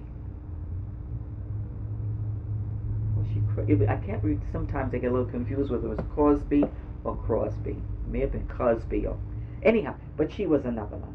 Now those are the teachers that I can say that influenced my life really in high school, because they were teachers that were interested in you and would encourage you. And I'm sure that you found that with some teachers that are more outstanding than others. I know my daughter spoke of one teacher that she'll always remember, and it was incidentally her 6th grade teacher. Oh.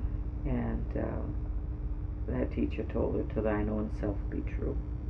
And when she was serving as on jury duty in Washington, she, and being the youngest person on that jury, caused it to be a hung jury. Oh, really? And that was one of the things that she remembered that teacher had said to her, "To thine own self be true." And it was a case of, it was a welfare father, and they had said that there had been some welfare fraud or something, and they wanted to put him in jail. And she felt, now what could this father do to support this family, if they put him in jail? So she couldn't go along with the verdict. Yeah. So she said that teacher, that popped up in her mind. Isn't that And yeah, she's one that will tell me, it's amazing what children remember. Both of my always children. The things you don't think they're going to remember. Things about you, yeah, it's really amazing what the little minds. I'm just amazed at some of the things my children tell me that they remembered maybe at 4 or 5 years old. I certainly didn't. Yeah. But so. Yeah. Now, how did you meet your husband? I tease my children, and I say, I met my husband. I met your father at the Stage Door Canteen. My husband came here in 1941 with a group of young black sailors, just a certain group from Great Lakes, and they were stationed at the section base, which was at the foot of Long Wharf. And when they came here again, we still had that prejudice to fight. Yeah. Uncle Sam hadn't even prepared for these men. Oh, well, they World ate War separately. II. That's it. They ate separately, and naturally they slept separately. Right. And that I met him at the USO. Well, before we had a USO, they called it the USO, and they met in it was called the Odd Fellows Hall on Calaveras Street. It was just one room. Some of the women in the community got together, and because they could go to the YMCA on Broadway there, the Army Navy Y, but they didn't have the integrated entertainment for the young sailors. And so they would, have coffee and donuts and have little get-togethers there. Then later on they did hire someone as a director of the USO. And then later, I forget the year, they built, which is now the Martin Luther King Center, they built a USO. And it was for both, but mostly. So is this before Pearl Harbor? No, this was after. This was after Pearl Harbor, yes. Now, was your husband drafted, or? No, he volunteered. This was after the war started? Yes. He went into the Navy from Valdosta, Georgia.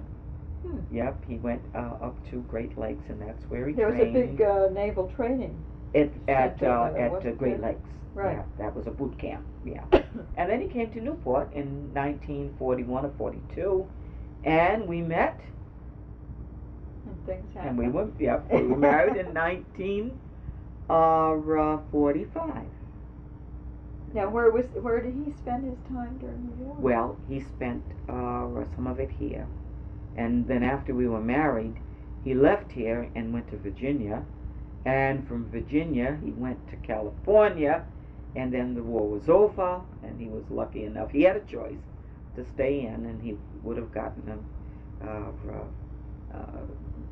chief's rate, but he was on a mine sweeper, and of course they would be sweeping mines over there, so he decided he would take his chances and come out of the service. And so, but he stayed in the reserves, in the inactive reserves, and then in 1957 he joined the active reserves, and last year he retired from the reserves. So he spent about 39 years in the reserves. Yeah. And but he's a self-employed. He's a self-employed taxi owner, and an independent taxi owner. So that's the way he went. So he came out as a chief bosun's mate, and if we live till next July, or this coming July, he'll be able to draw a pension from the reserves. So now, when you got married, where did you live then? Well, I lived right here. I didn't travel with him. What year? I was working. I was married in 45. 45. Okay. And so I didn't travel with him. I was supposed to go to Virginia, but something happened. He was shipped out, so I never got to go to Virginia. Yeah. And then, of course, he came out of the service before then. So I stayed right here and continued to work and stayed at home with my parents until he came out. Then I lived downstairs in this. I've been either up or downstairs in this house. From there to here to downstairs, from downstairs to upstairs. So you see, I didn't go very far. You certainly didn't. So when your children were born, did anyone help you, or did you? Just family. Just family? Yeah, we all helped each other. There were 3 of us pregnant at home at the same time. Oh, really? Oh, Yep. that must have been Yes. something. Now, were your children born at home or in the hospital? No, both in the hospital. I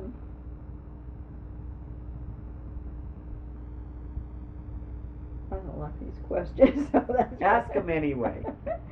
All right. After, see, this is so dumb. I think after birth, how were the mother and infant cared for? That's you and your children. Well, my husband helped. Yeah. And of course, sisters. I was fortunate to have sisters Yeah. that had both of them had babies before me, so I got some, experience, firsthand experience from them. And Now, how long did you stay away from work when your children were born? well, I had left work then. That's it. In 1946, they had a reduction in force at the torpedo station, and I was one to go.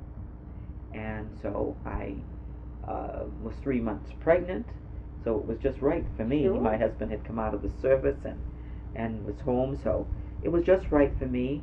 And I didn't go back to work until 1957, till both of my children were, my son was in school all day, and of course my daughter was in school. And so, does that answer that? How they were cared for? What about disciplining the children? How were your children disciplined, and who did it? Probably, well, both of us did it. However, my husband was away a lot of the time, working the hours that he worked and the hours that I worked.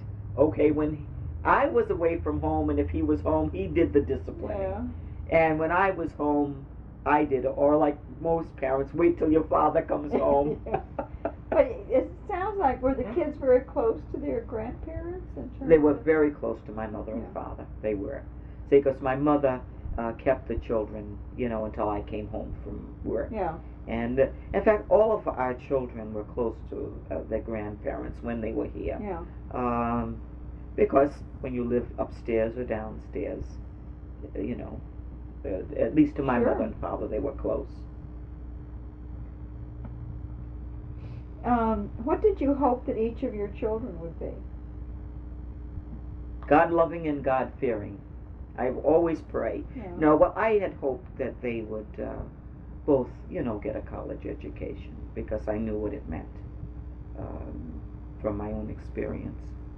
And as I say, and just be good people. That's the most I think you can hope for your children to be. It's so hard now. I see what my friends have gone through with their children. Oh yes. Just, it isn't easy. no. I've always told my children, it's not what is on your head that counts, it's what's in it.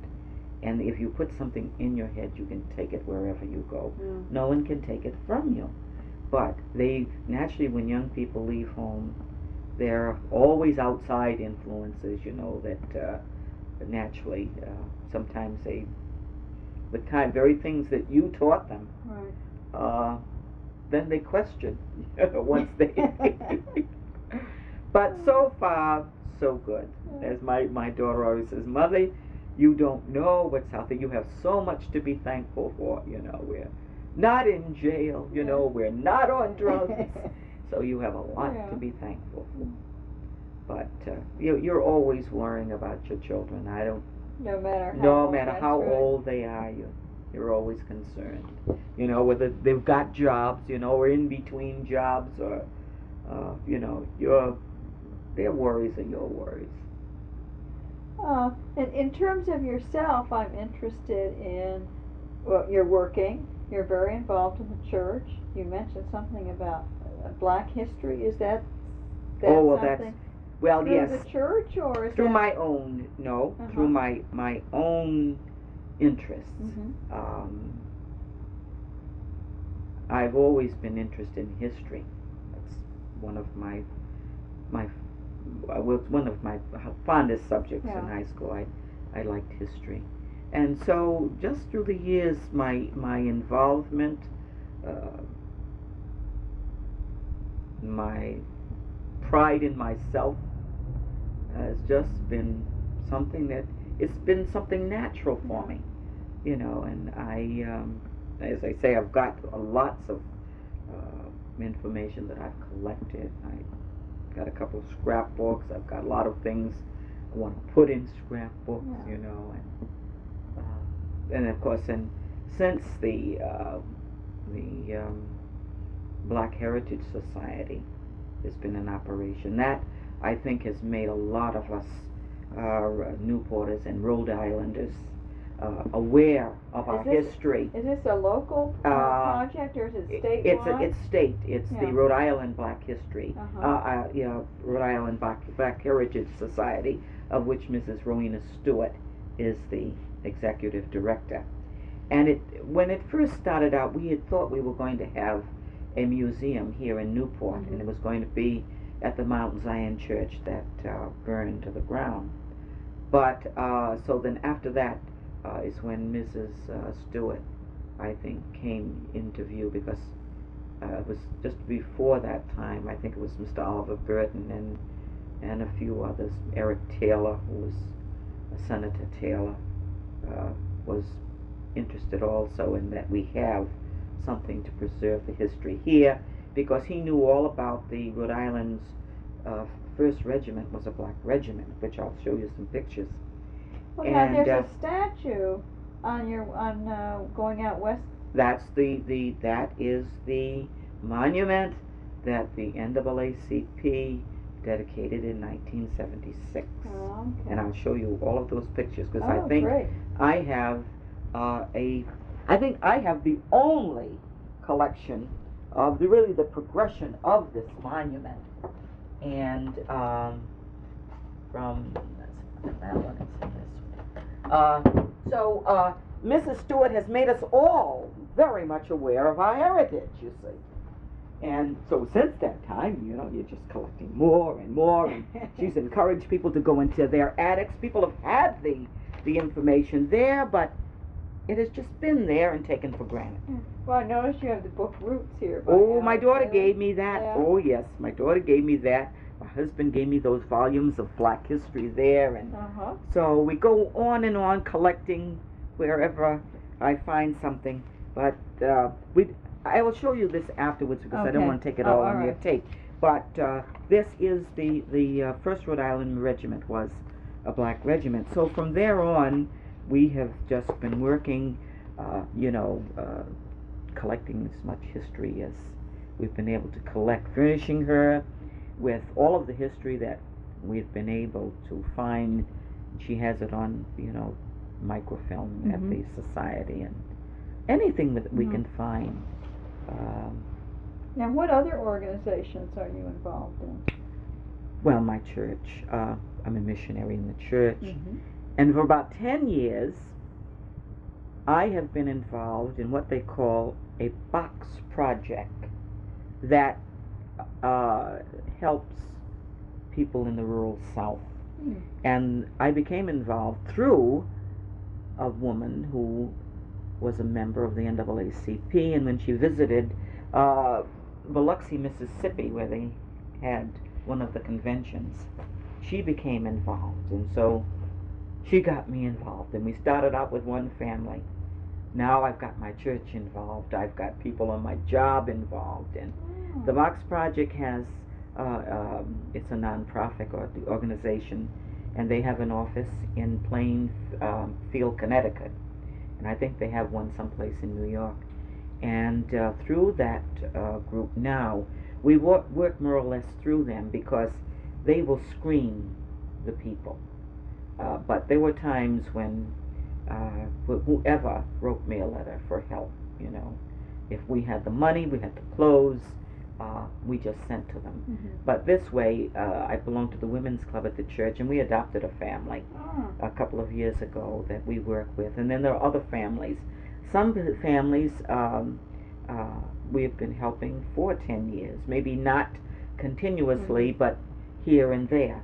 But I would say there are two families. The missionaries have a family, and we have, the women have a family now called Sidon, Mississippi, and then we have one in that we started out in a little place called Sunflower, Mississippi. And such a nice sounding name. And that's and yet they say it's a very dark, dismal little place. And so that we've really worked trying to make life better for these families because we're interested in the whole family. We send books, and we send clothes, and we send we write letters, not just sometimes we keep a relationship going, which the Box Project encourages us to do, because we get a newsletter from them, and the Box Project they encourage you to take out a membership with them, although I haven't, but they still send me. I intend to do it because that's one of their means of raising money. But they're happy because they know that we're doing so much for so many families. So that is one of my pet projects, which when I retire I'll continue to do as long as I can. However, I'm not as strong as I used to be. My husband helps by taking them to the post office, and the lifting and whatnot. But in my cellar now you'll see clothes. My sister's cellar you'll see clothes, because a lot of people, we had more or less have been the focal point where they bring the things. When I first started out, I used to almost have to pray for clothes. Now I don't. But we've been very fortunate, and these families write to us. They're very appreciative of everything we do, because we are concerned about the children. The children will have adequate clothing to go to school. I'm sure if you've heard anything about any of you've heard of Appalachia, so the same things, the same kinds of people, we're helping. But through the Box Project, they have their caseworkers. A lot of them are volunteers, and they will go visit the families and see if the needs are genuine, and then they'll send us a fact sheet, on these families with the consent of the family, So that keeps me pretty busy. With a job and with a house, I don't need much more. You probably just as soon get rid of me too. No. What is it about this neighborhood that you like? I have so many sentimental attachments because my grandfather and my father, and because they worked so hard, you see, to give us a place to live, a decent home to live in, and so this is my attachment. I probably could have, and my poor husband probably might have wanted to, maybe buy a house some other place, or maybe we lived in New Haven at one time when he came out of the service. He went to school there. There were like 2 years when you didn't that's live in right. Newport. I lived in. My husband went to the Boardman Trade School in New Haven, but we came back here, and because my parents were here, there were those strong ties, and so that is why I'm here, and I can think of no better place to live because I couldn't afford to buy property anyplace else today. So that's what has really kept me here. Because what is there anything about the neighborhood you don't like? Not really. Not now. Not now, because the people that gave us a hard time are all gone. Good. They died out. That's right. There was a Mr. Stanley over there. His daughter still lives over there. But he gave my father a terrible time. He was a councilman at one time, and he used his political influence to intimidate my father. My father had his taxis at one time. My father stored his own gas, and that's what it was for. He had a tank there, and it was only to furnish his own cars with gas. And he accused my father of carrying on a different kind of business, selling, but that wasn't the case. But this whole experience, which we didn't really get into, but of the company that he had, that sounds like it was just a terrible experience. Yes, it was. It was. I have all of the, and I'll get when you come back again, I'm going to have some things for you just to let you read. Great. And you see the things that just did happen years ago. And if you were a little man, it's the same way today. If you're a little man, you just don't survive. It's the big people, and Mr. Vanderbilt was a powerful man in the state. Of course he was. You see, so and my father never would have hurt him. 5 little cars, he wouldn't have hurt this man at all. The next interview with Mrs. Eleanor Keys at her home, and it's Saturday, March 14th, April 14th, although it feels like March 14th. Yes. It's cold out. And I have a slight confession, which I'll put on tape right now. When I listened to the tape to index it, I inadvertently erased about 1 minute. So, and I redid the introduction, but it's going to sound funny, so I think I'd better get that down. What was it that you didn't get that you need to know? Well, what I did anyway, which is one reason I don't feel too badly about it, is that when I went through, I kind of did a chart of the family and to see what I had and what I didn't have. Good. And this is what we were talking about in that 1 minute of the tape anyway. So I thought maybe I would just sort of recapitulate this and you could fill in the blank spaces if that's okay. All right. Sure. Okay, we have Lindsay R. Walker, who came to Newport in the 1880s. Here's your grandfather. He married Lena. And they had Evelina, her name. Evelina. Her name was Evelina, yes. All right. This is another good reason to do this. And they had 5 children. Now, you said you had the birth date of Bessie. Bessie, baby, it says here, baby, Bessie Walker, the baby was born the 11th of February, 1886. Oh, okay. And then Carrie was born in 1887, Edwin in 1889, Louis in 1891. Thank you. And Marjorie in 1893. Bessie had 1 daughter, Evelyn. Carrie was unmarried, and she worked in a private home in New York City. Edwin had the Owl Garage, and he had 1 son. Louis was your father and had 4 children. Marjorie was born in 1893. She August 17th, 1893. Okay, she married. I have his name. Jerome Spriggs. who was in the Navy, and they retired, and then they ended up in Jamaica, New York. Now, how many children did they? They had 3 children. 3 children. 2 sons and a daughter. Okay. Now, Lewis Walker, who was your father, married, and what was her first name? Sarah Jackson. Okay. Now, Sarah Jackson was the daughter of William Jackson. H. Jackson. William H. Jackson. And I did not get his wife's name, but I have her from Petersburg, Virginia, yes. and she died young. Yes. Well, I was talking to my aunt, and she was about 54 when she passed away. Okay. And her name, I have it here somewhere. Let's see, because I was looking at it this morning. It's in some of my things right here. But I asked my aunt some other things about grandfather Jackson. He was born February 1865, I think around that time. And he died, she was the one, that grandmother Jackson that was born 1865, and she died in 1919 at the age of about 52 or 54. Now, what was her name? Her name, I'm going to get it right here. I hope I have it. Put these things together this morning so that I would have them for I you. looked up some things in the Historical Society. Her name was Sarah E. Jackson. Oh.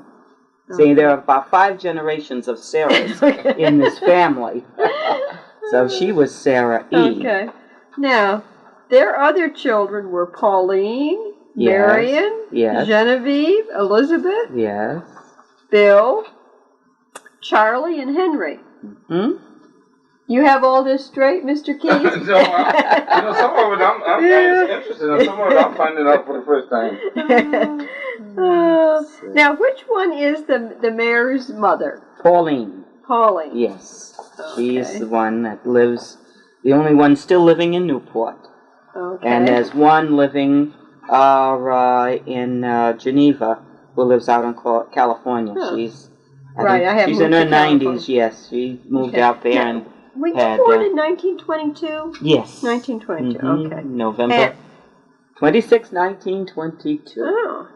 Now, I don't have down the names, I don't know that anyone really wants this, but the names of your siblings. Helen, Rebecca. Is Helen the oldest? She's the oldest. Okay.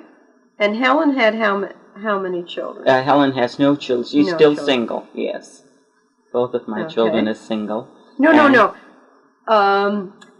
You're thinking of my... your brothers and sisters. Okay. Now, I have 3 sisters and 1 brother. Oh, I missed one. Okay. Yes. Yeah, my oldest sister is Sarah.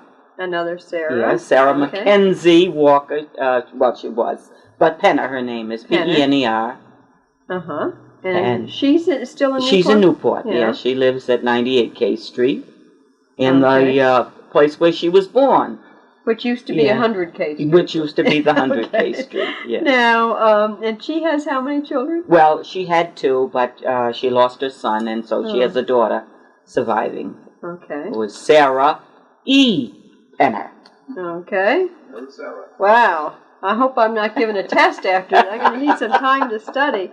Then you're the second child, right? I am the brother is the oldest. That's what I should have given. The brother is the oldest. Now, he is who? Lewis Walker, Jr. Oh, okay. And he lives in Newport. Yeah. He lives at 3 Nickel Terrace.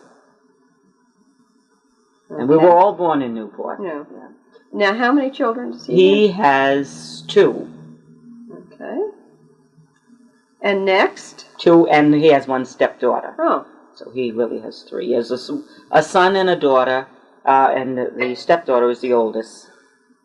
And then my youngest sister has 2 boys. And your youngest? She is Bessie. Bessie? Another Bessie? Bessie Roberts, yes. Okay.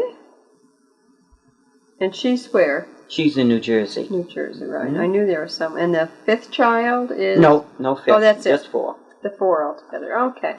Now, in rereading the tape where I got so confused was 100 K Street or 98, and 63 Friendship and 65 Friendship. We were talking about all three of them. Well, this is 65, and that is 63 over there. I know where they grandfather are. lived. But where did Lindsay?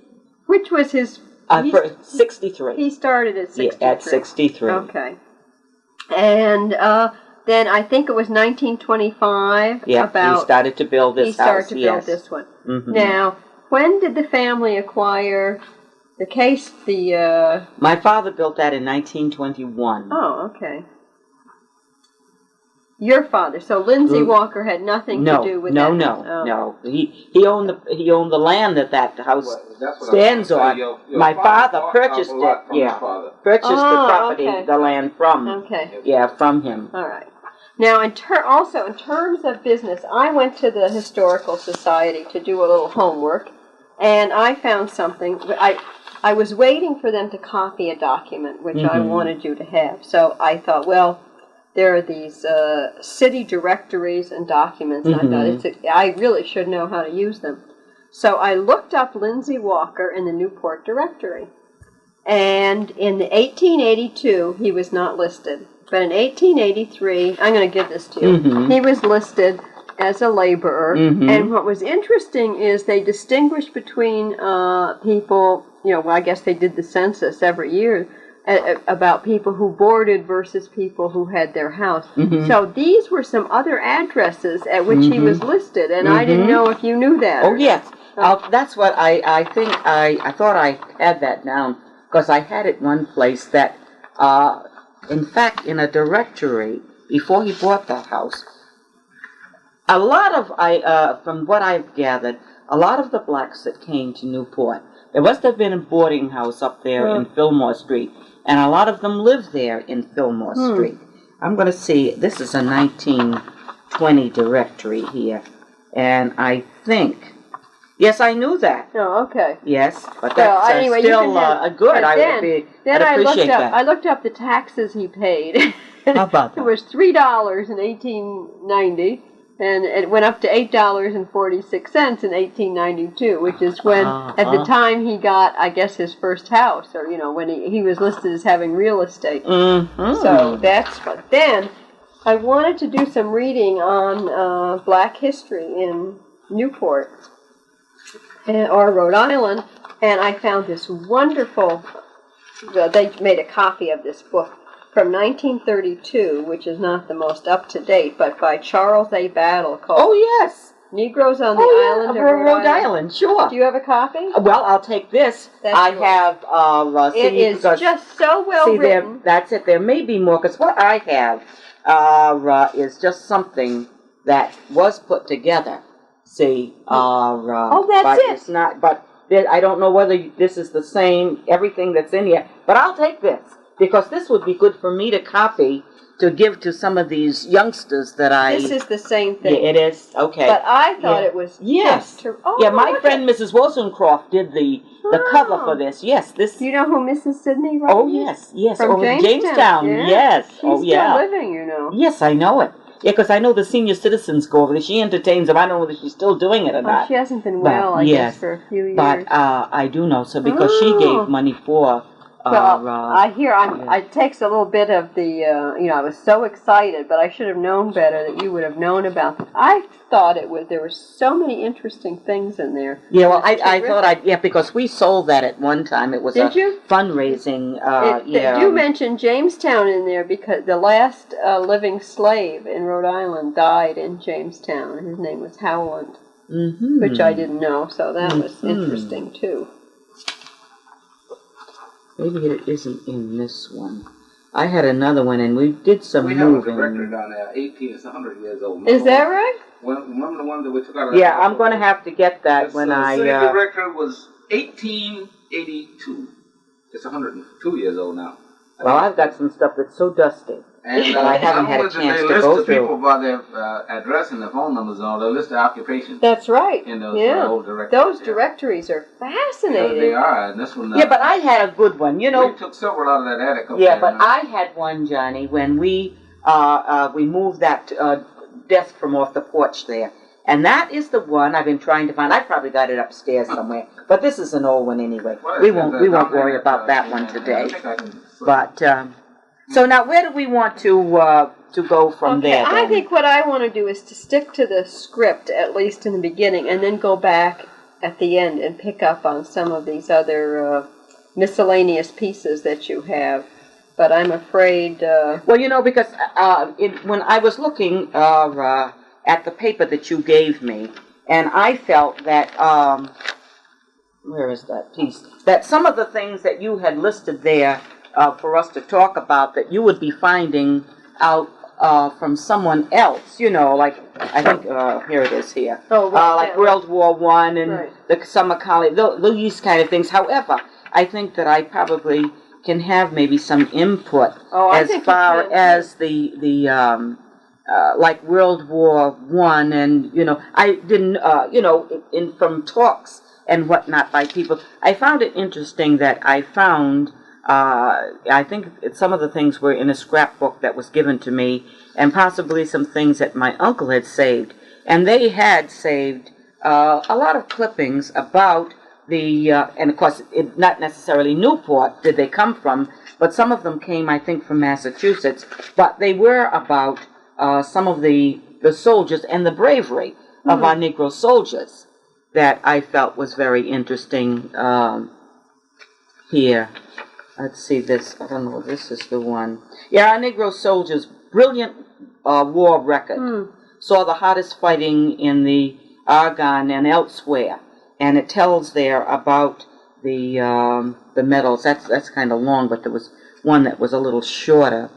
That I don't know whether you'd be interested in hearing about those, but I thought that is another one. Colored men off for camp. 299 draftees. Give send-off from Roxbury. And all through these it tells about our... Who did you have in World War I? Was it one of your uncles? Well, it might have been Henry Jackson. I don't know whether or not... I know he wasn't killed, I know. He came back because I do have pictures. I've seen pictures of him in his uniform.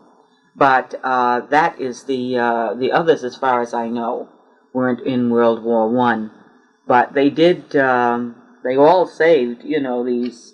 Well, I think probably in the if we could do what we did the last time, is go through some of the your scrapbook type materials after we get through the formal part, and if I can just go right into some of these questions. Okay. Well, you go ahead, and I'll go from there. Whatever. Okay. Can answer. So I tried to make this somewhat chronological in terms of years, and World War I is the first subject, and you weren't born yet. No, but no, I wasn't born. Now, did your father? No, he didn't go in the service. Or did your grandparents have any stories that they told about? No, I know of none that were told about World War I.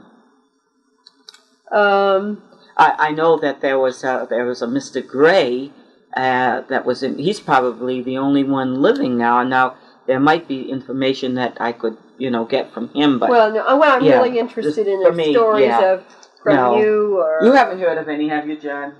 What? Stories from World War I. Oh, yeah, we hear the stories, but not from relatives of ours. Yeah. Okay. I haven't. World War II, of course, that would definitely make up for it, because my husband was in World War II. Well, I know. And I think I told you. I know there was several people in the neighborhood where I grew up, because when they gave that bonus to the soldiers, and I guess it was during the Depression, there were several people around the city. Even Cook was one that was in World War I. That's another but Mr. Gray and them, we know that they're... People just so happened there wasn't any... Clifford Johnson, that was a cousin of my father's. I know that he was in World War I. But World War II... well, we're really interested in Newport and stories about Newport in relation to the war. Well, my sister's husband was in World War II also. Mrs. Penner, he was one that went from Newport. Okay, well, World War II will come up a little bit later. The next one is the summer colony. Now, this is you know, just before and then after World War I, when it was in its heyday, and then it declined after that.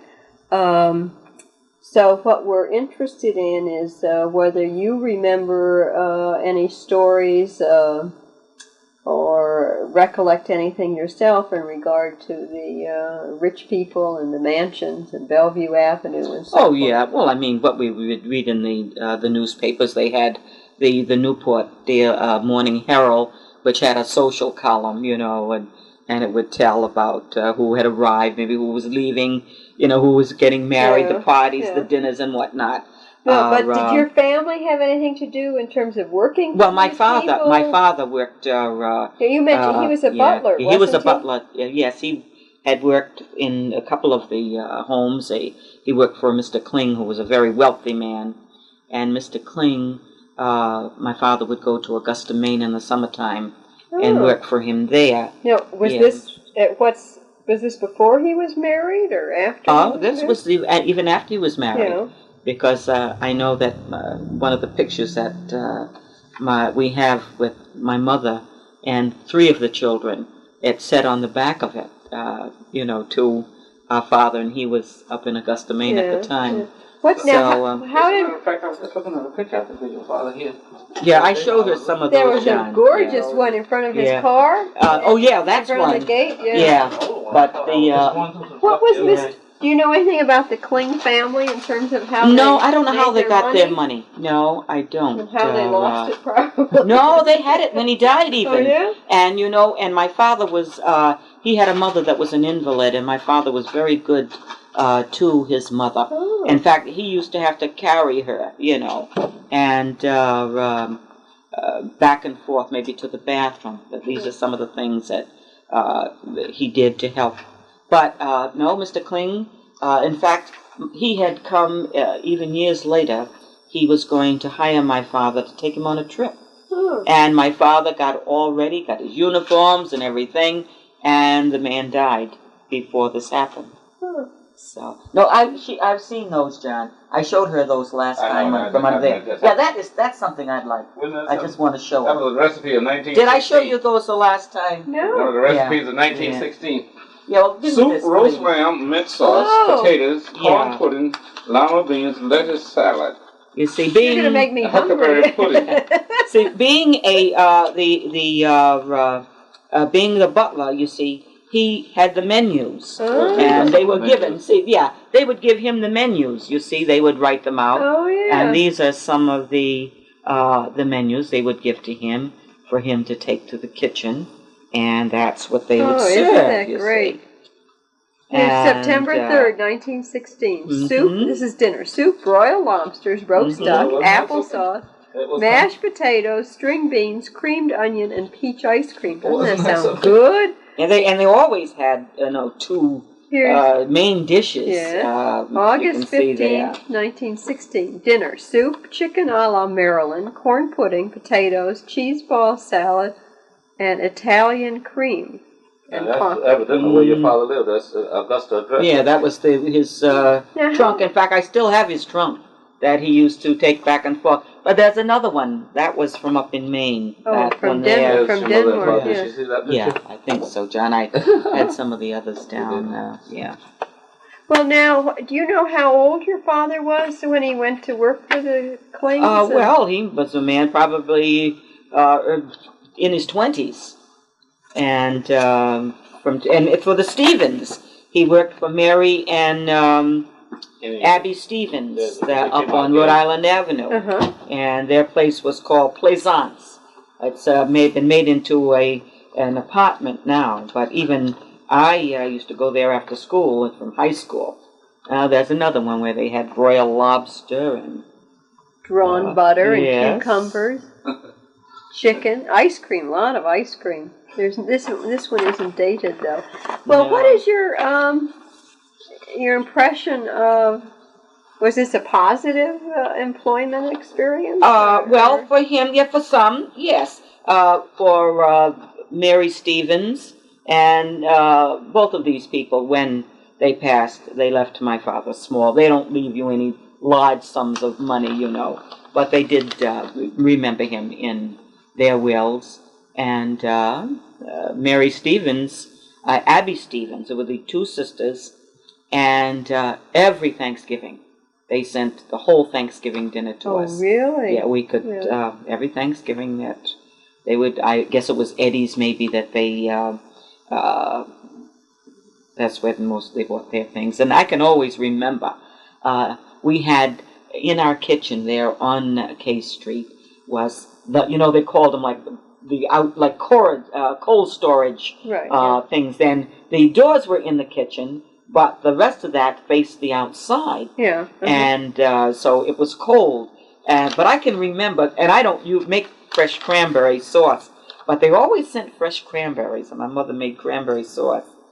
But working, for them. And then... Now, did these people live in Newport year-round? Yes. No, they lived here in the winter, in the summer, and they would go to New York, some of them. And so your father would just work for them in the summertime. Sometimes he would go away with them. Like he would go to Maine with the with Mr. Kling. He would go up there to work. But for the Stevens, what would you do? You mentioned you would go over to this house. Oh, after school when I was in high school, because Mary Stevens was the last living one, and she had people to stay there with her at night. She had an old Swedish lady that used to stay with her at night, but there were others of us that used to go in until that time. She had a woman that came in and cooked, and then my sister worked for her one time. We would go in after school, just to give her tea or whatever. She was very eccentric, so there wasn't too much we could do. She lived in one room with newspapers piled high in her bed. Yeah. It's comical now. Why don't you tell about how she fired you? Oh, she fired me. She fired me. She owed me $2, and she was very hard of hearing. And so I had to get close to her, to ask her for my money. She hated to pay you, even though what she paid my sister, I think my sister got $5 a week when she worked for it, and she hated to pay her too. Maybe that's what she didn't think that after we worked for her that we deserved our money. What are you going to do with it? Go out and spend it? Yeah. It was our business. But anyhow, she fired me because she sent my father a note. She by my father, she wrote this note, and she said, "Your services are no longer needed." But she also said to me, "The idea of talking to your betters." So what had happened? You had gotten close to her? Close enough to ask her for my money. I see. And I don't know exactly my words, but anyway, at that time in my life, I was able to defend myself and speak up for myself. I've always been able to speak up for myself, Is that true, Mr. Keys? I don't know. You have to be a little overbearing sometimes when she's getting a point across. But I had done my work, but anyhow, she fired me. But she did me a favor, because that's when I had graduated from high school, and I went to night school, prepared myself for the job that I will retire from maybe in a year or so. Yeah. So she really did me a favor. But, oh yes. As a matter of fact, that thing came out that you'll be the first black woman who will retire from... Oh, well, I told her that, Johnny. I told you that, didn't I? Yeah. We had quite a talk the last time, so that she... Well, I'm learning a lot of stuff about the old Catherine stuff. But anyway, as I say, my father, then he used to go to the Clam Bake Club, you see, and because all of the wealthy people, went there, and he would serve dinners there. He'd go there in the evening to work. But then, of course, as these people, a lot of the people that he worked for, died out. He did, went into business for himself. Right. And that's where I have... Now, that was in the 30s. In the 30s. Yeah, in the 30s. Here's some more menus. Yes, he went into business for himself. Well, were you very much aware of the crisis in the summer colony? When income taxes came in, and the Depression, and well, I don't know about their taxes and whatnot. I knew about the mansions were, not occupied and were being sold. And well, you'd hear of these, and they turned them over to, the churches, and some of the religious orders here. But that's as they died out. You see. Was this, in terms of the summer colony and the rich people and so forth, was that a world that was so far removed from you? Yes, of course. Or did you No, it feel was any, I mean, the fact that you knew people who worked for some of these people, or was this still like too... Well, there was a world. I mean, we were... Well, you got fires. Oh, yeah. But there were times, you know, that naturally when they had the coming out parties, if people could go around the drive to see what they could see, people did that, or to hear the music, you know. But we were far removed from that kind of life.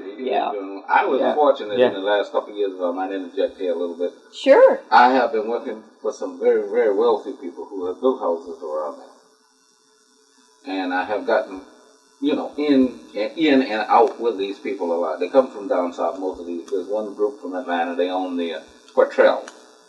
And I don't know if you've heard of the Coleman's. They built this house at the Price's Neck Road.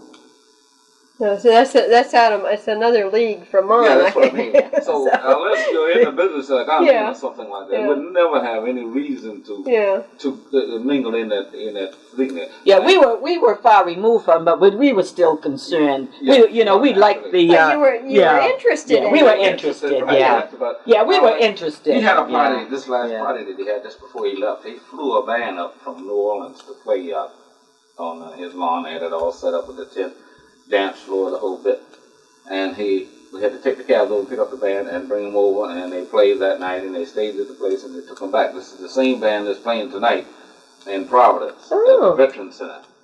Yeah, but if we heard there was a coming out party, you know, the Tysons had a big party, and that was the one way down the avenue. If you heard that they were going to have a big coming out party, you know, the poor little people of Newport used to try to get as close as they could to see. They, you know. But, and we, as I say, we used to be, read what was in the papers. Have you been around here all your life?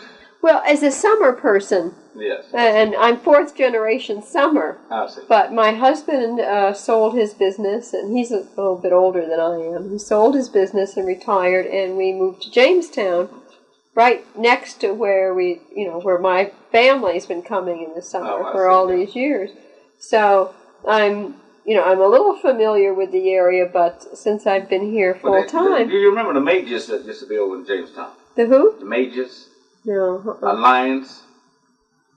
The Lions, yeah. Do you remember them? Oh, sure. Well, you see, I know people who used to work for these people who came here for the summer. Yeah. Now, Dorothy Lyons is still living. Is she? Yeah. She's not well, but she's up in her 90s now. I lost kind of contact with them when the old man Lyons died. They was up on, I think it was Ocean View Road or Road, whatever. It's along the waterfront there. Yeah, it's Bayview Drive. Bayview Drive, right. Yeah. And they had a interest out in Arizona too, somewhere, whatever they did out in Arizona. But anyhow, they started from textile mills, I think, around the area. Well, I joined the Preservation Society, and then you can then go to any of their mansions anytime you want. And it's I could go through those mansions every day. One of the people who work for the Lippincott. Oh, really? Oh, they're still there. They're still over there? Yeah, well, they are Philadelphia people. Right. And the people came from Philadelphia to work over there.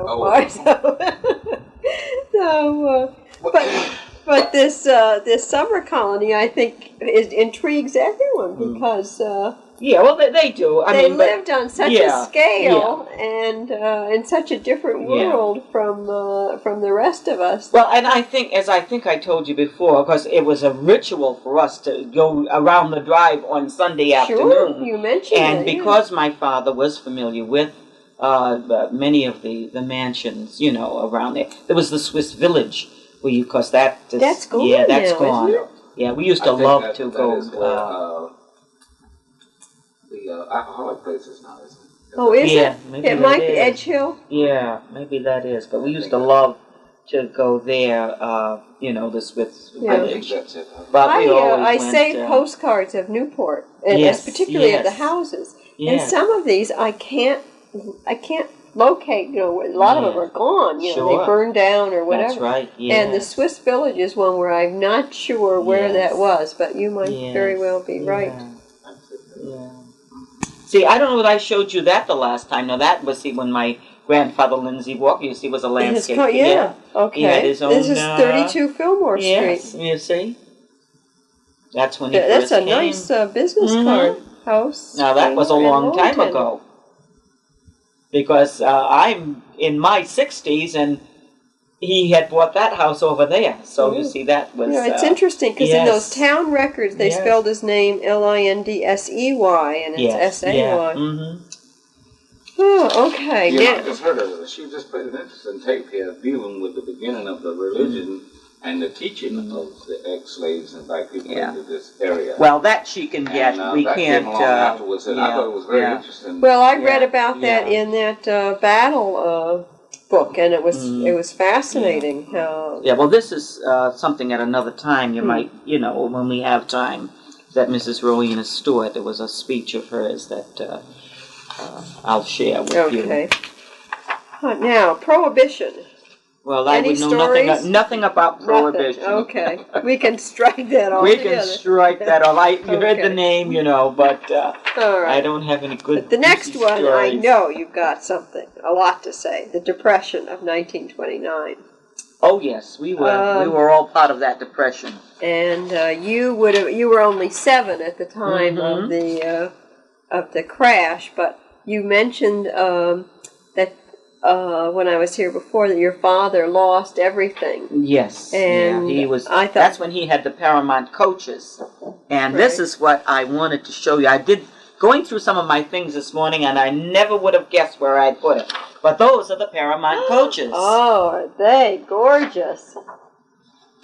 You see, those are the Paramount Newport, coaches. Fall River, Providence. Number 52, number 53. I can't read the numbers. So there are 1, 2, 3, 4, 5 here. And where are they parked in front of? That is on Mann Avenue. That's where this is the church at St. Joseph's, and right around the corner, the rectory there. That's St. Joseph's Church. Oh, see, now here's a timetable. That what's left of one. I think I have one. I think I have one that is $2. How about? Is that? Yeah. Well, there's a that's $2. Yeah, I think it's $1 for $2 for Providence and $1 for Fall River. Now this would have been before the Mount Hope Bridge. So how would they go to Providence? They went around Fall River way, I think. Yeah. Mm-hmm. They had to go through. See, that's why I guess they had the terminals: Newport, 89 Broadway, Fall River, 221 Pecasset Street in Fall River, and Providence. It was 28 Fountain Street. That's where they had their offices. Now here it says the running time between Newport and Providence was 1 hour and 30 minutes. That's the reason they went around Fall River. I'm pretty sure that was the route they took. Like, they had to go by the Fall River office anyhow. See, and there are some of your tickets. Oh, terrific! Oh, that's marvelous. Yep, there are the tickets. And I had I found a one piece where it says, well, here's the one here. Walker applies for a bus line. Mr. Lewis Walker, one of Newport's most successful realtors and auto Hackney, I guess the operations. Hackney operators, has applied for a bus line terminal. In his application, he promises hourly service with up-to-date service from Newport via Fall River and Providence, with terminals in all cities. Attorney Frank Nolan is representing Mr. Walker's interests. The matter was referred from the Board of Aldermen to the City Council. It will finally go to the Board of Utilities if the council sees fit to act favorably. Now, what does that date in? No, but it's in the 30s. Around, because in one other place I did have the. I had it before. Johnny, it was early, 29 30, because I did have one place there. Well, you said he happened during the crash in 29. He was already at 30. Yeah, well, then the latter part. Someplace I did have that. It probably was, because this is interesting what I found, and at that time, my father, I don't know whether he was. See, because this the cap plate that I got now was first issued in 1919. Well, it had to be. Tom Jenkins, it went from Tom Jenkins to Bert Anthony. That's why I said I'm sorry I didn't have. But anyway, it says Paramount Coaches wins its case. Rescript State Company is engaged in interstate commerce. Okay, so that's that. I just thought it would be interesting Yes. also to let you see that a friend of mine was working at the city hall, and these are a lot of the older men that used to have their big limousines, and their own privately owned cabs, but they were limousines, and each one of them had their own picture on them. Yes. And See, in those days, to be licensed to do that, you had to deport them to see. yeah, That's how you got the license. so it showed all of these things: your good physical condition, Well, isn't he are a your hearing good-looking man? good, and your hair black. Yeah. Places that you were born. See, these people came from Virginia. Many of them. Some of them had to have recommendations from other people. Uh-oh, he got a speeding ticket. Yeah. Did you know? Who did? Louis Louis Walker. Yes. That's Have you ever been summoned to court? Yes. Why? Speeding. Was your license ever revoked or suspended? Yes. For speeding. But he doesn't use intoxicating liquors, and he reads and writes English. Never been convicted of a felony or a misdemeanor. Yeah, these were. So the truth comes out. How about it? See? Hey, I'm going to use that, my wife. When I get all these tickets and she's over here, I'm going to say, all right, now these tickets passed out. See, I get a lot of tickets myself. Oh, dear. Just put them in the family archives. You see, since it's not a part of your criminal record anymore, I don't mind it. Everybody pays their fine. Well, see, now what year was that? Because in 1929... This is 1932. Okay, well, in 29, were you ever summoned to court? No. Previously been licensed... Yeah, who was that? This is Louis Walker, right here again. In 29, that was 2 years before. See that? There he is again. So I thought that these would be interesting for you to see. All of these men owned their own... Boy, you got a lot. You know, this is going to be very valuable. Well, you know, some we had quite a few of those, so I gave to each of my sisters and my brother. They all got one. And some of the people who have relatives, and there are more, which I think I'm going to like, this George Jenkins. I think he's a man that has come back to Newport to live, and if it's not him, it's his brother. But I must check with him. And... because I have several of these that I could give to him. But they were throwing these out at the city hall. So this friend of mine who knew our family was working there. Everything up to 1936, that's what they were doing. And, up to 1936. And so they said if anybody wanted any of this stuff, they could have it because it was just clearing up. Yeah, so So he lost his business. Yes. During the Depression. Yes, and so what did the family do then? Well, my father went to work for the WPA. And like others, he worked, I think, 3 days a week digging ditches, and that's when we moved from that house over there, which he owned. From K Street, yeah. The K Street property, and we moved into this house on the first floor, so that he could rent out all of those apartments. Oh. See, we had lived in one, and the others, of course, were rented, but we even rented that one and moved into this house. And then finally, he was just a hard-working man, and it was a man that, in my church, when we had the exhibition at the church, he said, one thing he says about your father, he says, he never gave up. He was a man that never gave up. Well, what and as you can see, well, he even did this in those days. Even that one time, he did paper, and paper hanging and painting. And he went in, let's see, is this the... No, this is not. This is the Broadway garage. He also, in 1940 or 41, he was in the oil business, because I've got a calendar upstairs, one of his business calendars. And that's another... Taxi service, yeah. When he... Well, do you remember, your parents being worried, or you remember, Of course, Sure, but we all managed. We had... we survived like other people. But just through hard some work people, having lived through the Depression and survived, some people are fairly nostalgic about it. I mean, it doesn't seem as bad as it was at the time, or they remember funny stories. Or there were no real funny stories for us, because you see. My father had been, a pretty successful businessman. We had lived in, that apartment over there, lovely apartment.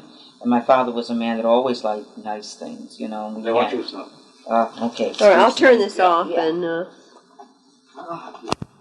Like the Depression, for us, there wasn't any, there weren't any fun stories that I can see that came out of it. My father just was a man that just kept working, and finally he started up, I guess, with his, he had, how many taxis, Johnny? Well, he went back into, he expanded his taxi business. I think he ended up with 5 small taxi cabs and 2 limousines and a garage over there. That's what we This had. was after the Depression. Yes. This is what he built back up to. He was in the oil business, and he went from the oil business, he expanded his taxi business, and that's what he had until he retired. You had mentioned that your grandfather, I think, had a garden over on Gibbs. Oh, my grandfather, Lindsay Walker, had 2 gardens. He had a flower garden and a vegetable garden. So, I mean, like during the Depression, did you get food from the vegetable garden? Or? No, I don't remember. No, but I can't remember when he passed. He was dead. That's right. Okay. He was dead then. See, he died before that. I'm not sure what year, but by then he had died. I interject here. When I was at the Historical Society, they have an obituary records, and I could not find one for Lindsay Walker. I found your parents, but I didn't, because I wanted to see what they had on Lindsay Walker, and I didn't see it. I wonder if they'd had a fire or something in records. I know, like at the City Hall, when my mother wanted her birth certificate, they'd had a fire there, and those records were destroyed. Mm-hmm. So she had to get a letter from a teacher that she had when she wanted to get her Social Security. So, that's interesting. I'll have to look around. Everywhere there's been little bits and pieces of papers, like here I found out, because I knew my grandfather Jackson lived later anyway, so he died at the age of 84. And when he died, I can pinpoint that date almost because my daughter wasn't born. So I think it was around 1945 that he died. That's what it said on one of those clippings. He died in 19. Yeah, but I remember that because it was just after we had gone to visit your parents. Yeah. He had died, I think, just before that. And then my aunt had her mother died while we were away. Aunt Bessie's mother died at that time. But as I say, my father just was a hard worker. It was a pretty. It was a rough time for us. Now there were other projects that in Newport that were done through the WPA, like the 40 steps and so forth. Do you remember any other specific projects that your father worked on? The sidewalks around the courthouse and all, because they got the little brass lights on it. You read them are done by the WPA workers and so forth. All of those projects, I guess, was a part of that program. Working on the 40-step sidewalks, whatever needed to be done during that time. I think. I'm not quite sure just what project he worked on, but I can remember those days. We had an aunt, the same aunt whose husband was in the Navy, because he was steady employment for them, and they used to. For this oral history project, each of us had to prepare a special report on one of these activities and give a verbal presentation and then a few pages and pass it out to the other people. Well, the person who did the Depression looked up. He really did a lot of work. And the Civil Works Administration, which was here in Newport, listed 3,000 people out of work. And now this was, I guess, around 1930. And they divided it by occupations. And this struck me because of your telling me what your family had been involved in. 800 laborers, 140 carpenters, and 135 painters were among these 3,000 who were out of work. But they say that Newport did better than some of the other cities in Rhode Island and Well, maybe in because New the England. torpedo station was Well, here. the torpedo station was one. The Fall River Line was another. The Viking Hotel, which managed to keep opening, and the convention trade that was coming to Newport then were things that helped to make it not so bad in Newport. All right, so shall we move on? The Fall River Line. Now, well, I don't remember too much about the Fall River Line. did your mother ever go down to see your sister? That's the one thing. My mother and my sister and my aunt and her daughter took the New York boat down. You didn't go? No, I didn't go. Why not? Well, I don't know. I don't know why they didn't take me, but I can remember going down to the dock. To the dock, yes. Because we used to go down when people used to come up from New York too. Yeah. And one thing about the New York boat, you can remember it going out and the noise and everything of the rudders. But my sister told about her trip going down on the boat. But I never got a chance to ride that Fall River Line. I mean the New York boat. Yeah. So. There's a museum over in Fall River that has it's primarily about the Fall River Line and the boats, and you see the menus and the plates and the pictures and the plushness. I mean, it just makes you sick that you weren't on it. Well, my father so used wonderful. to. Now, when they had their big parties here, the Klings and whatnot, they would send for their silver and their things that they kept in a vault down in New York. My father would go down and bring this back for their big parties. In a car? No, on the boat, on the old the New York boat. Oh, that's what fascinating. They did. Yeah, that's what they used to do. Somewhere I had a letter. I don't know which one it was, but they used to do that. Would the families give one or two big parties a year? You mean? And oh, they all had their big parties. They had their social. No, but I mean, would say the Klings? Yeah.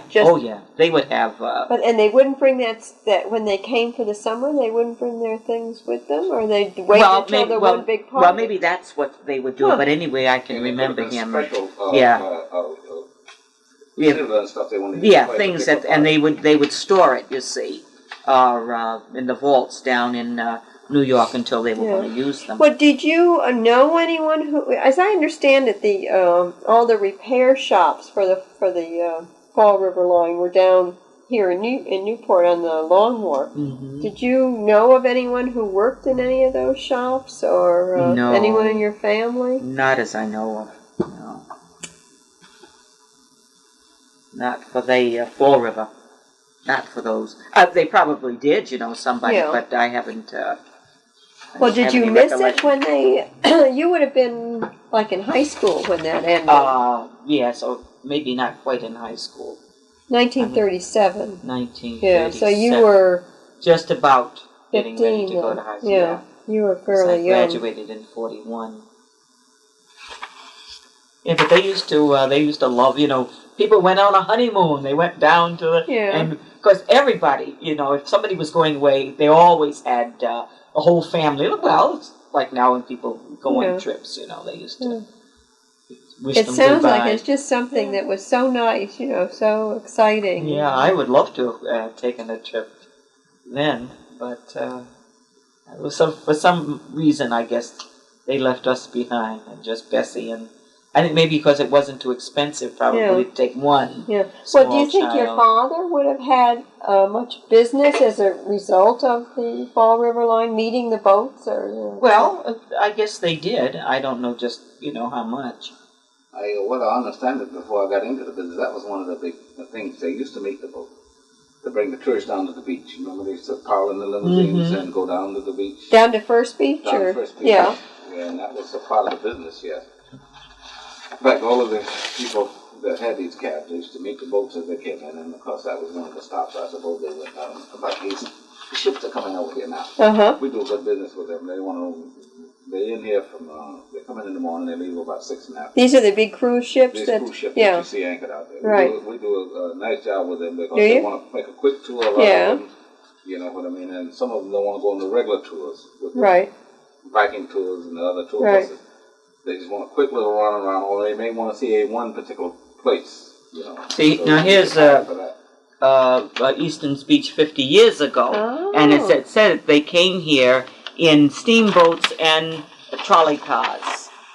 You see, and they had the convention hall down there too, Right. on Easton's Beach. The merry-go-round, the roller coaster, the old mill, which was the Tunnel of Love, the dance hall, restaurant, and the vast convention hall. In the early 1920s, declining business forced the Newport Beach Association, which leased the beach from the city, to carry out an extensive facelifting. An Olympic-sized swimming pool was installed, and a new entrance in Spanish motif was built, reflecting the influence of budding Florida resorts. And that's where that big swimming pool was called the Roman Pools, and it was segregated. Oh, really? Oh, definitely. Well, yeah. Why should I say really? I'm smarter than that. Definitely. That was segregated. You know, they called that the Roman Pools. But it was fun to go to the beach, though, because they had one of the concessions that the Japanese had, pull the string, and you would get really? a prize. Yeah. Yes.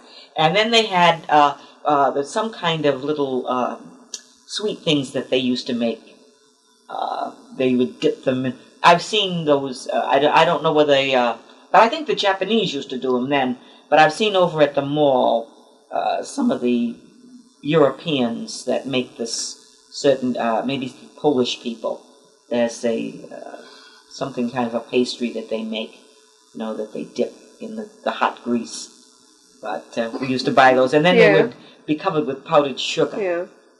I forget what they call them. Well, I know the South Americans have something like that. I can't remember the name of it. If it's anything sweet, I know about it. That's sweet too, Lord. That's my Oh, yeah.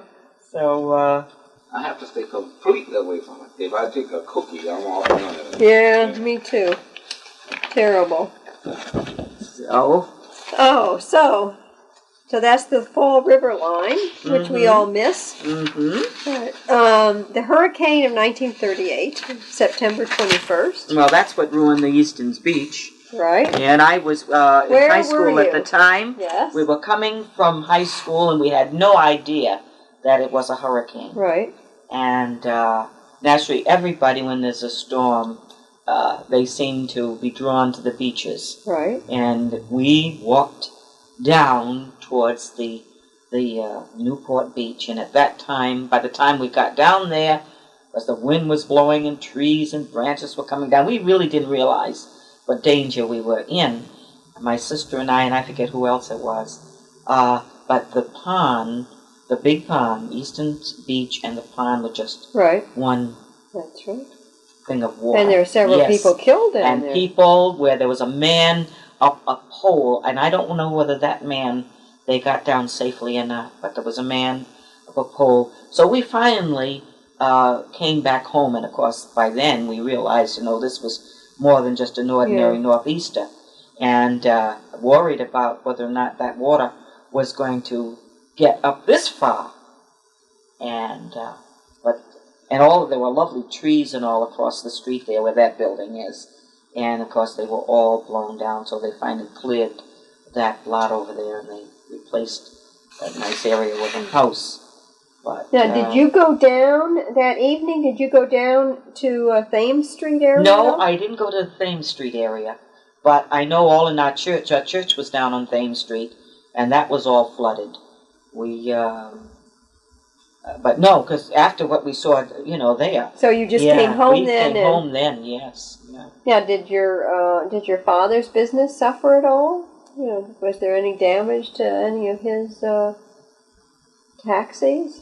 Well, I don't remember, Do you remember the National Guard being called out at all? No, I don't. No, because this was, that was the first time we'd ever had a hurricane. You see, since 1815.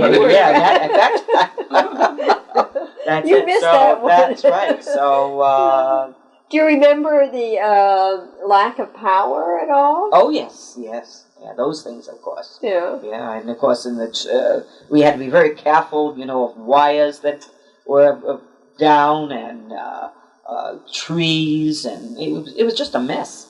What's the most unusual or dramatic story that you recall from that hurricane? Well, I would say seeing this man up the pole at the beach, and people trying to save him. And you don't know? No, I'm not sure today whether or not that they did, because we decided to come back. There were a lot of cars that were stranded there because they were there watching the surf. That tidal wave came and they got caught. It was a very scary thing. Yes, oh yes. I'm sure, I don't know, parts of our roof came off. Windows and all were broken. Yeah. So you fared, and your family fared all right as a result of this. Mm-hmm. Okay, now I've got a complicated system here. All right, World War II. I met my heart at the stage door canteen. I know that. World War II. Yes. At the I can remember December 7th, a very frightening thing, and I was just out of high school then, and I thought, well, this is the end of the world. Now, were you still working for Mary Stevens at that time? Yes. Yeah. Okay. At the time of. Yes, the beginning. Okay. of. Yeah. And now, where were you in your remembrance of hearing about Pearl Harbor? Yeah. Well, that's what I mean. Yeah. I don't know where. I guess maybe at home Sunday. Probably. I had heard, but I do remember, as I say, that that's what came to my mind. Well, now just out of high school, this is the end, because the things that we heard, and from the pictures and all that we saw in the papers, that was very frightening. And of course, a lot of our, the boys all enlisted or were drafted, and off they went. And of course, we women went to work. Yes. Now I wanted to ask you something. This idea that they talk about now, Rosie the Riveter. How about that? Do you feel like you're a part of that generation at all, in terms of women who went out and did it? Yes, of course we were. But the freedom that you gained from that, the liberation in terms of that came so naturally that I never thought of it in terms of being liberated. It was just a natural thing for us to go to work. We still knew that there were limitations to what women. Yeah. Well, tell me something about how. I know you were going to night school. Mm-hmm. Somehow you got to night school. That one of your teachers encouraged you to go. Now, the field that it was in, you mentioned, but as a draftsperson. Okay. Mm-hmm. Then you heard a draftsman then. Draftswoman. How did you hear about the job at the torpedo station? Well, they were training women for that. Okay. This was that's right. The school the school trained us for that, and then when we had finished the first course, then we took an advanced course in lettering and tracing of machine trades, and it was like an on-the-job training, and the government was paying for it. So then when we finished that, then that was in 1942. When did you start that? Do you remember? 1942. Well, that was about 41. No, I mean, when did you start your training? Oh, it was in 41. Before Pearl Harbor, or no, it was after. All right, so it must have been just after. Just after that. Yeah, we'll say it was closer to 42. It was I would say 1942.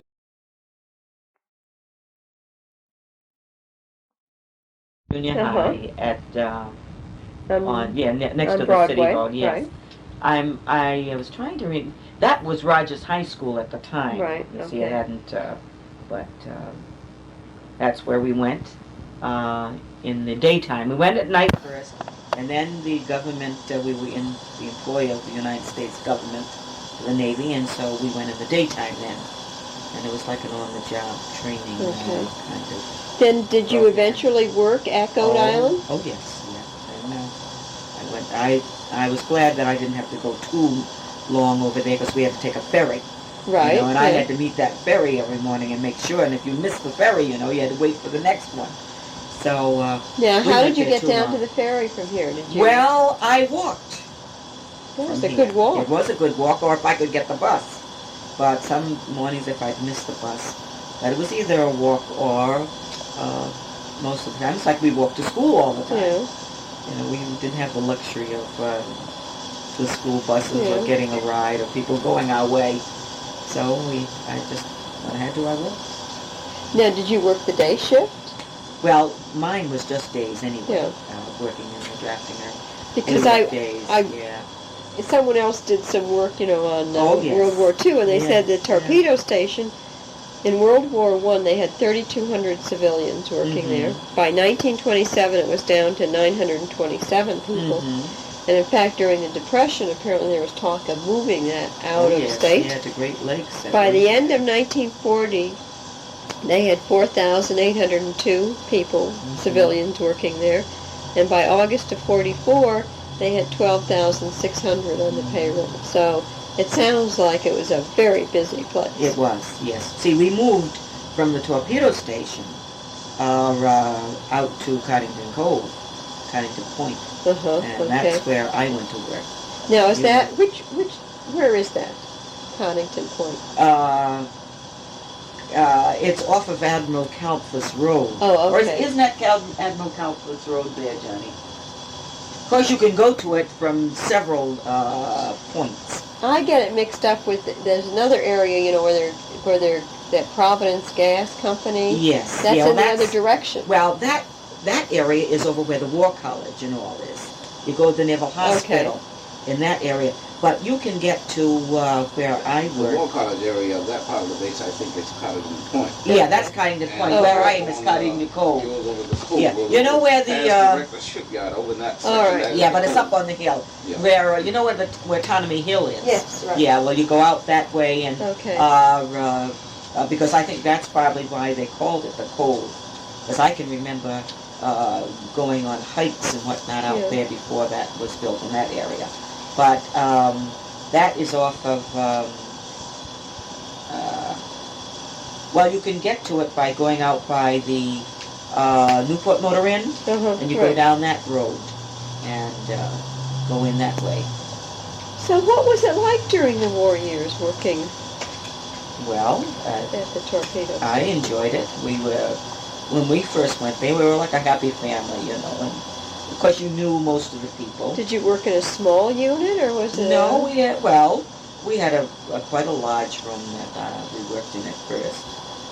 Well, they were all brand new buildings that we went into, and there was one big room that was a drafting room, and then there were some other smaller areas, you know, where people worked. But there were men also, but there were a lot of women who had come from all walks of life.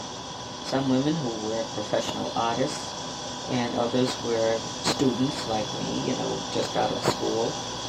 And we had a nice working relationship because we weren't quite as large even as we are right now. Is that right? Yeah.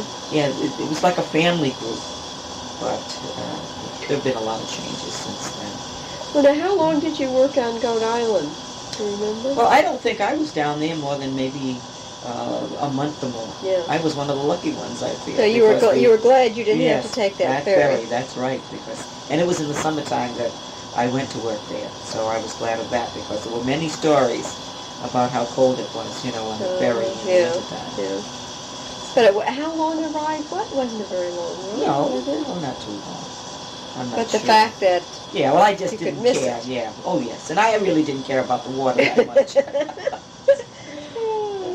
I think the running time from the landing over to Goat Island, that particular ferry, was like a 5 or 6 minute ride. Yeah, it wasn't far. With the fact that being in Newport, where there was so much military activity, did you have a sense of security, or was it the opposite?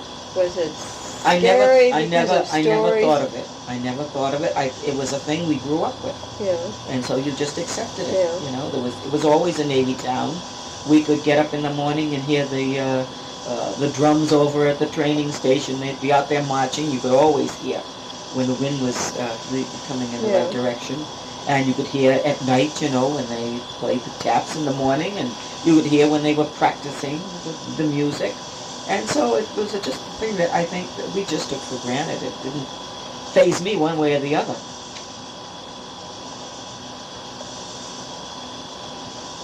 What about the rationing system? What are your recollections of that in terms of Oh, yes. Yeah, well, I can, you know, my father naturally, it was gas rationing. I don't remember too much. You know, whatever we had, we had. Yeah. And because those were the days that we were introduced to oleomargarine, I think. And Spam. And Spam, yeah. Hated that. Yes. I didn't care too much for that. Most people don't like it now. When I see they're trying to revive really? Spam popularity. Yeah, like you see it. asking on the TV, you see this program, what is this? And they tell you what's in Spam and all of that, and trying to promote it again. They're not going to get me. I don't think they will find many services in there. Did anyone else in your family work for the Navy or were involved in any way? Well, my sister went into the service. Oh. Mrs. Penna went into the service and for about 4 months. She was a WAC. And then her husband, who at that time they weren't married, had finished the officers' candidate school, and he went out to Camp Breckenridge, Kentucky, and got her, and they came home together and they got married. So she spent about 4 months in the service. But my brother didn't go in. Yeah. Cousins all, of course, Yeah. were all in one branch or the other. The Army, the Air Force, I don't know if this question is out of line or not, but we were talking the last time I was here about the fact that in World War II it was a segregated army at that time. And were you very much aware of that, or you know? Yes. But you worked in. I mean, you weren't segregated. Well, no, because there weren't that many of us. You know, where I was working. I mean, that was a job. You know, and I just went there, and it was my job. I had friends there. You know, we did some socializing, but not, you know, not that much, so that that part, you know, didn't bother me. But with after work, when we met the young men that were here, you know, in the, like my husband, we knew what it was all about, and then when we came time for us to go to the social affairs, the USO and whatnot, we knew that definitely that this segregation was still alive and well in Newport, and also from the stories, you know, from any of the servicemen that left here. Well, even before that time, even when my uncle was in the service, you know, we knew of that, the kind of jobs that they had. The majority of the older Navy people that were around Newport were stewards, so we were well aware of that. Well, you met your husband at the USO. At the USO.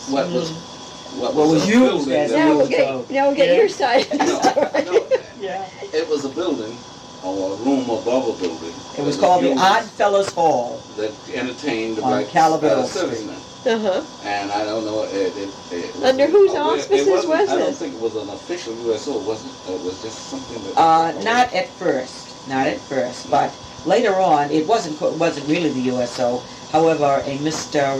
Boswell was hired to come and work. I guess he worked maybe at the Army Navy YMCA at first. I don't know. I think I think he came during the time when they had built what they now Martin Luther King Center, but it was the USO. Annex. They had a director for the YMCA, and that was built for the black sailors, because the YMCA down there, social activities and all that, we were segregated there.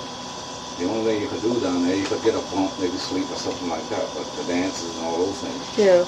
And they bought this thing and they built this building on West Broadway, and that was where we went.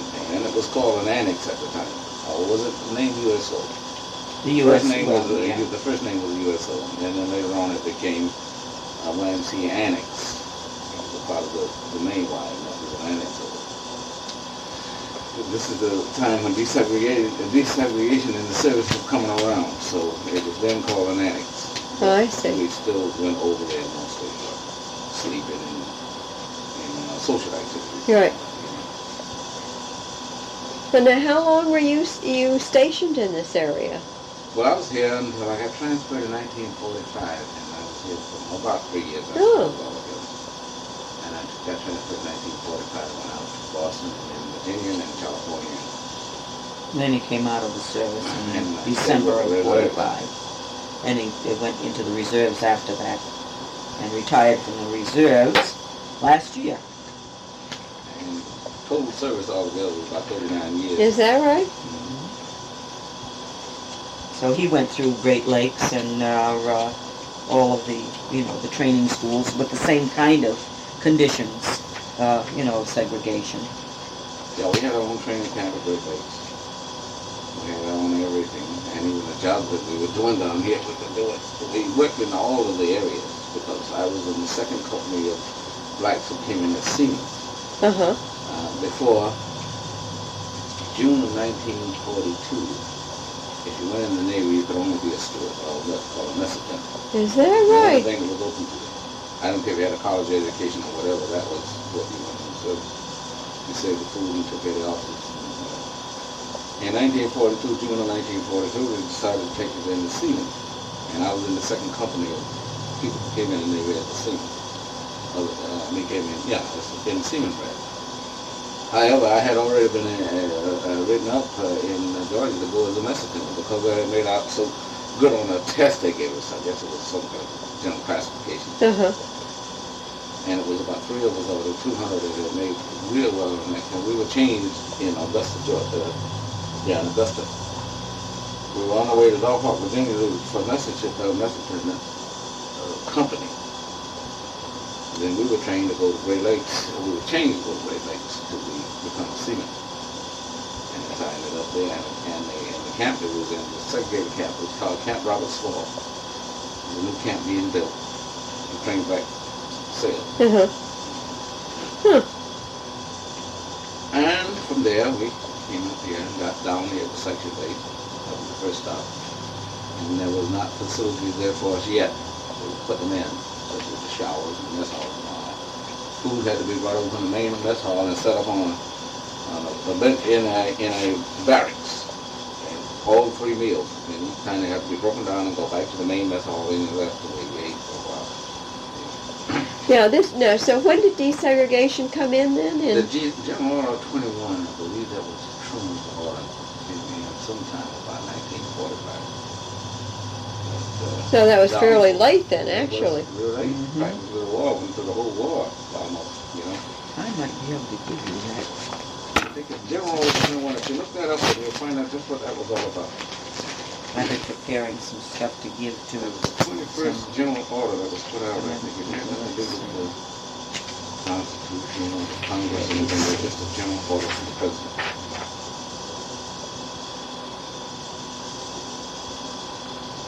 I might be able to give that to you, but you better keep talking.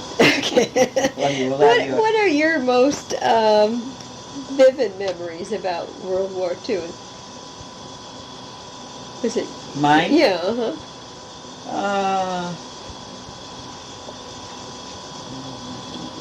Really?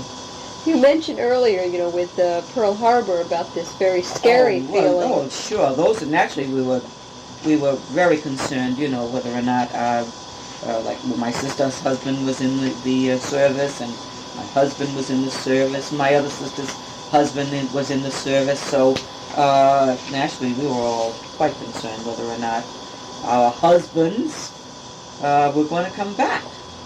So those, we kept abreast of all of the, the daily news reports and whatnot.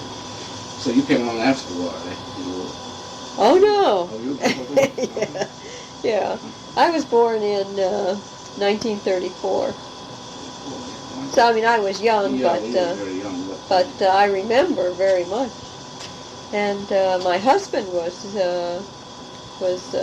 was drafted in April of 1941, before Pearl Harbor. And in 1948, President Truman issued Executive Order 9981, which established the policy of equality of treatment and opportunity for all persons in the military. But integration proceeded slowly. It was not until 1953 that the last all-black unit was disbanded. That's right. And that was during the Korean conflict. So that was even later than we thought. Yeah. And I had the number all wrong. I thought it was a general order. Yeah. No, I knew I had that information. What was the order? It was 991. Yeah, it wasn't a general order, though, was it? Executive order. Executive order. I'm sorry. I had it all wrong. I thought it was general order. See, in this, well, it wasn't exactly yesterday. Yeah. Well, that's why I'm getting this information together for these young students that are over at the schools over there right now. I met a young man last week in my church. So periodically I prepare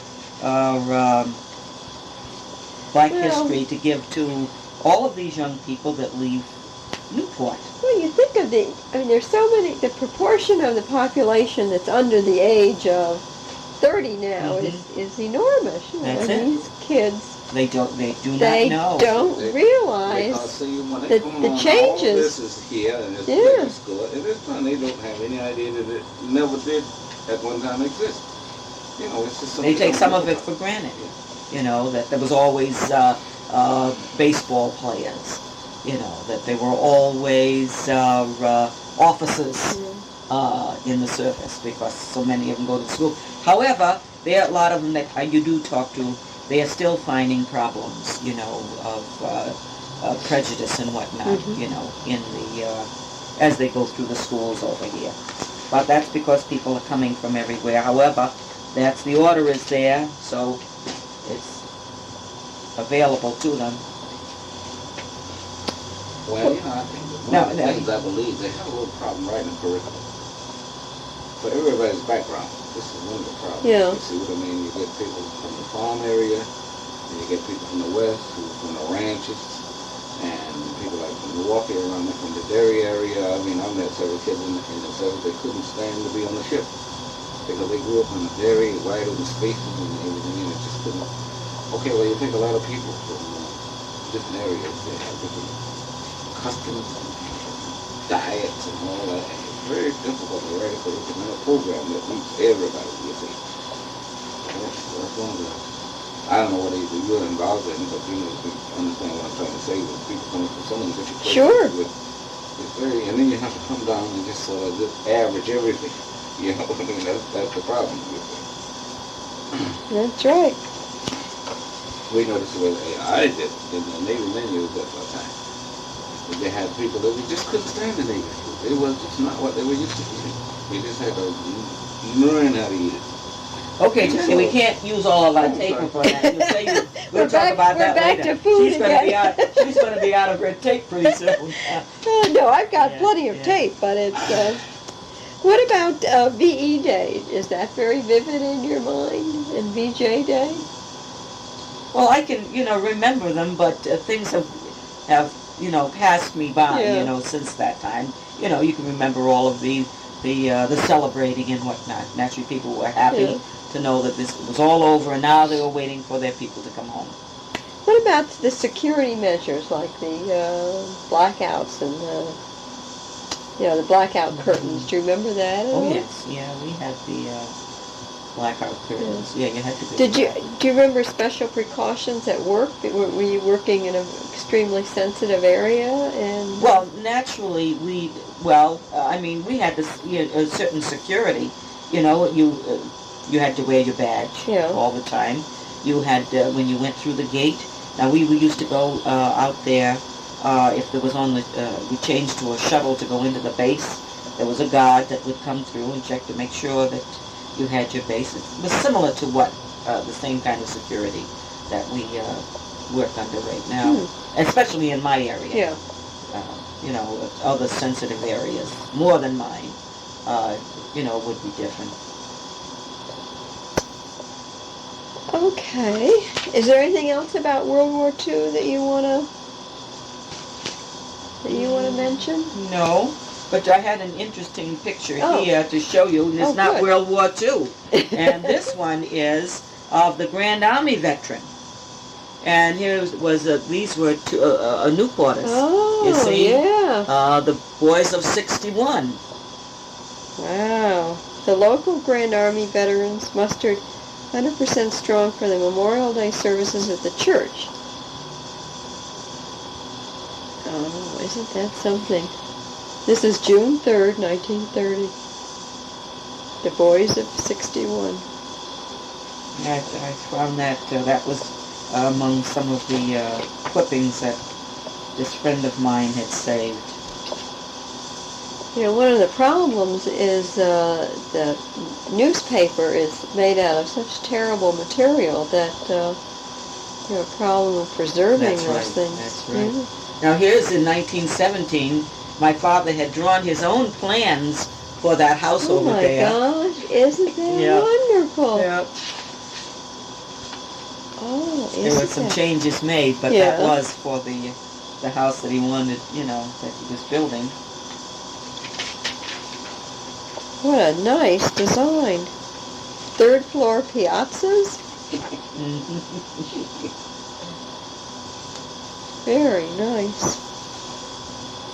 This is held up. Yeah. This paper is held up well. Hasn't it though? Yeah, this is dated July 1, 1917.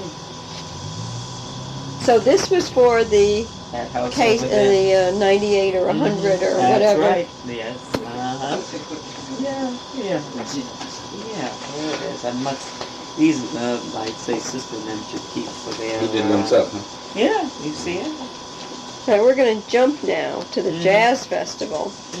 First held in 1954 and every year until 1971. Do you have any, did you ever attend any of the yes, events? yes, I attended some of them. My husband might have seen more than I saw some of them because he got a chance. You know, we didn't always have the money to go in. I saw, we went into the very first one, and it was at the Tennis court? tennis court. You're right. Yeah, I remember that one. We always had a lot of rain. That's for sure. I did a lot of work for the jazz people. Oh, did you? I used to have to, you know, carrying musicians back and forth. Uh-huh. Did a lot of standby work because you see, when they travel, the musicians travel kind of like, in other words, if it's a bass fiddle or something. Yeah. They had standing by from one of the local music places in case they break a string and they needed one real quick. Then Yeah. I would be able to run down and pick it up or whatever. Oh. And the stuff that they had piled in the back in case they broke this stuff had to be taken back each night. So you see, that's kind of a thing, you know, in the beginning they did a lot of that stuff. My sister. People don't walk around with a big piano or anything. Now that I think about it, I guess they do. Right, you see, they're certain things, people really don't realize all the preparation that goes into put in these kind of programs. But there's certain things they just can't carry with them for Yeah. just one quick night, you know, and they hire it from the local, you know, for music. My sister used to work with some of the at some of the homes that they used to rent, serving food, you know, to the people. You mean to the performers? Or? Yeah, yes, yeah, because they used to Yeah. take care of their performers and the people that worked there. A lot of different, you know, jobs that people had to do.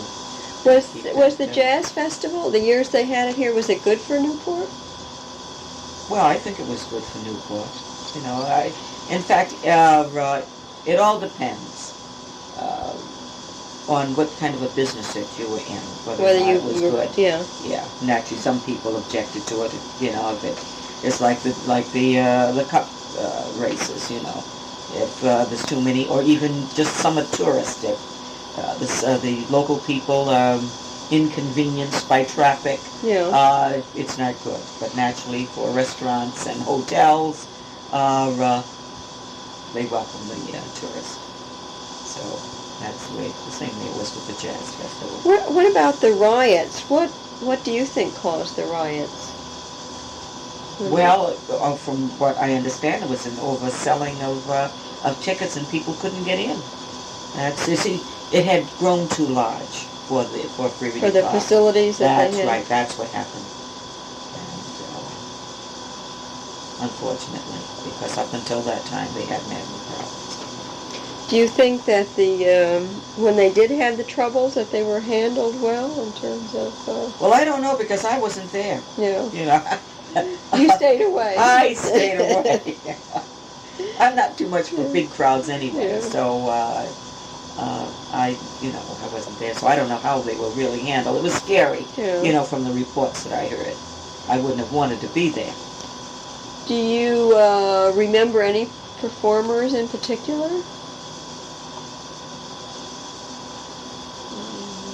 Well, not really. Yes. Well, I mean, all of those that, like... Louis Armstrong and Ella Fitzgerald and, they were, all here one time or another. What was that man that used to come that won the saxophone that finally, he used to come every year and play. He wasn't anybody big at first. Jerry Mulligan? Yeah, Jerry Mulligan. Yeah. So, those are the people. Billie Holiday. Yeah, those are the people that... but I didn't get out to see all of these people, you see. I mean, that's why I'm saying that I, really didn't, Well, Mr. Keys, when you stood by, where were you standing? I had a pass on the car, and I could go right in and park near the stage. Yeah. So I was able to see the whole show just sitting in the car. There were people who had a pass to go into the park, such as it was an official jazz pass. Right. You could go right into the gate and drive over by the stage. And that's where we had to be in case it was wanted for anything. And then, of course, I drove a few of the musicians where they wanted to stay. I remember driving Joe Jones. He had a room down here on K Street. Maybe he had Catherine, wasn't it? Maybe he had a room with the back, and his wife had a room down here on not K Street, Gibbs Avenue. Because I think at the time he had a white wife, and I don't know how they went along with the program of two people in between. I think this is kind of the arrangement they had. I was wondering why they were staying in different places. So I think, or it may be that he came in later, or she came in later. Yeah. They had to have some. Or all of the above, or something. All of the above. Yeah, well, Mrs. Ween is black. No, I didn't you know didn't? that. Oh, no. yes, that's why they feel, too, they gave poor George Ween such a rough time, too. Because she was a very brilliant woman. She did a lot of the managing and whatnot for Mr. Ween. Are they still together? Oh, yes. Yeah. Mm-hmm. Well, are you a music aficionado, Mr. Keys? So you really enjoyed the... I do. I enjoy that music. I like the jazz music. Yeah. I'm not in so much of the rock and roll or the hard rock and all of that. You know what I mean? And the punk rock and all of that. But the jazz is what I like. Yeah. And I think maybe that might have been one of the reasons that the jazz festival went the way it went. The format was changed from jazz to rock to hard rock and all of that. And it had nothing to do with jazz, see. Because that crowd that followed that rock around, I can remember the jazz festival, we sat down, and even like the ones they have down there, it was good time. It's good listening music. Yeah. But when you get that rock going, you get a lot of excitement, and that's what they brought in. People like James Brown and all of those. They're not jazz people. Those are rock people. Well, if you're mixing drugs and booze and all, you get into... Unfortunately, You get into some other thing. I don't think the drug crowd followed the jazz around. No, I guess it was from what I was reading, a lot of the college kids and the beer drinking and... Yes. That, And those people attract the down with the war crowd, So even the servicemen over there, I understand, was that they advised not to go out during this time in uniform. Is that right? Huh. I had similar incidents in the military people doing those years, Kent College. Sure, right. A lot of the schools had to get rid of the ROTC program. That's right. Which they're now coming back. They're coming back now. Yeah. Huh. Very interesting. So we go from one thing to another. Last year it was E.T. and Cabbage Patch, and I don't know what it's going to be. Now, Next, supposedly the Navy left in 1973. What are you went back to work for the Navy in 1957? Yeah, that's what I meant to show you. This is when I was released from the torpedo station in January 1946. 25th, 1946. Yeah, now you were pregnant at the time. Was the departure of the Navy fleet a loss or a gain for Newport? John, I think you might be an authority on that one.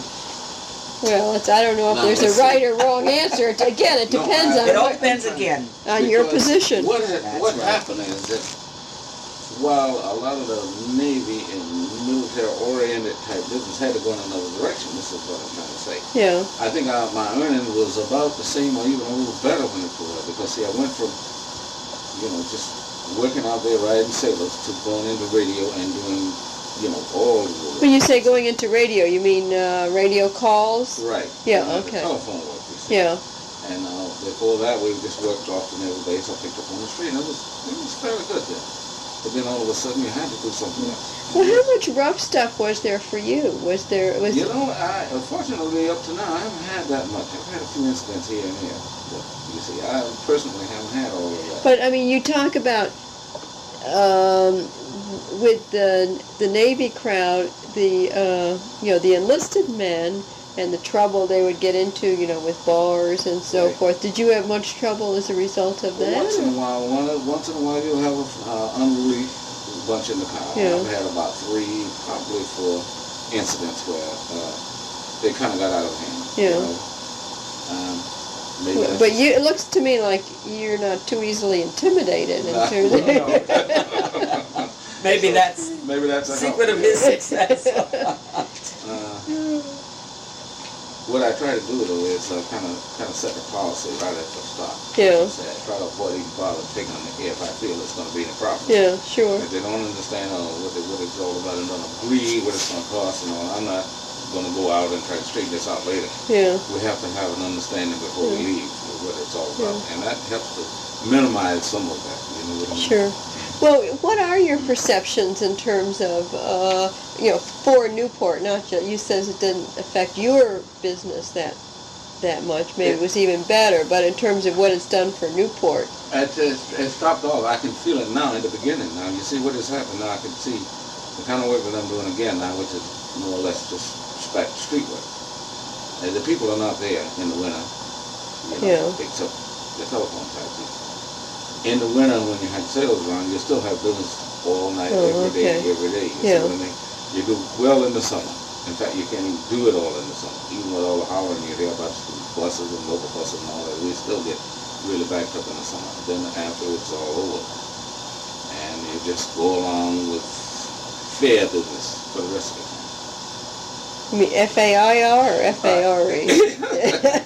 Well, it's FAIR. And it dropped off this spring. Has been really slow. Well, it's been bad. This has been really bad one of the worst ones that I've seen. And it has probably even been for some of the radio That's right. business with the As a matter of fact, up in Providence, they were saying how the hard times has fallen on the cab industry.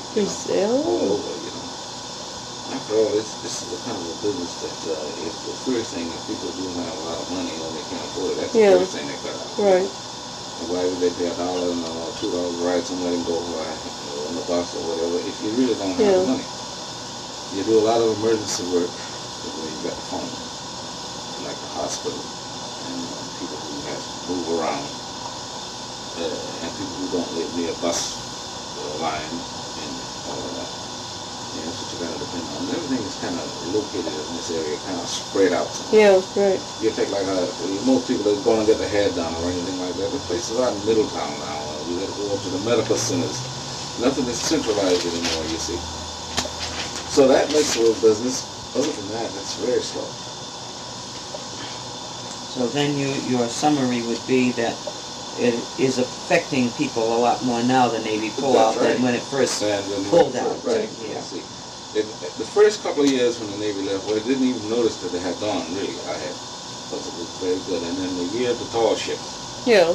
from that year on until a year or so ago, it was fairly good, the year round. But do you think that's part of the recession, or do you think it's I part think of so, the, yes. I think is it really related to the Navy, or? I think it's the recession itself. Because, see, the people who come here, and, you know, the tourists, although we had a lot of people down here last year, but they still was off compared to some years. Yeah. And they can't afford to come. Their business back in Illinois or whatever is not doing well, and they don't travel, you know. But a lot of the tourists are your one-day people, aren't they, who come by car? They bring their own car with The them? majority of them, yes. Yeah. They come by car. There's people that live within a day's drive from here. We won't get that much from them. Yeah. Restaurants, maybe. They drive in like from Boston or New York or whatever, and they go back. But now, you know, do you get much business from, as I understand it, they're trying to bring in a lot of group travel year-round, you know, where you would have, say, a senior citizens group or whatever, and they come to Newport for a few days, and they come by bus. Right. Do you get many of those people? No, not that many. So like I said, you might because they've got their own people who want to go on a mini tour. Yeah. But more or less, everything is planned by the group and by the bus. And all Yeah. that. Now you're going to go Transportation is all here. taken care of, yeah. Yes. You don't get that much from that. Yeah. And like I said, there's always a people that will come in on the bus and they say, I don't think I want to make the whole tour and all. I just want to see maybe the animals. Yeah. Then I want to go and have some food and get back on their own. You'll find a few of those, but the majority of people stay with the group.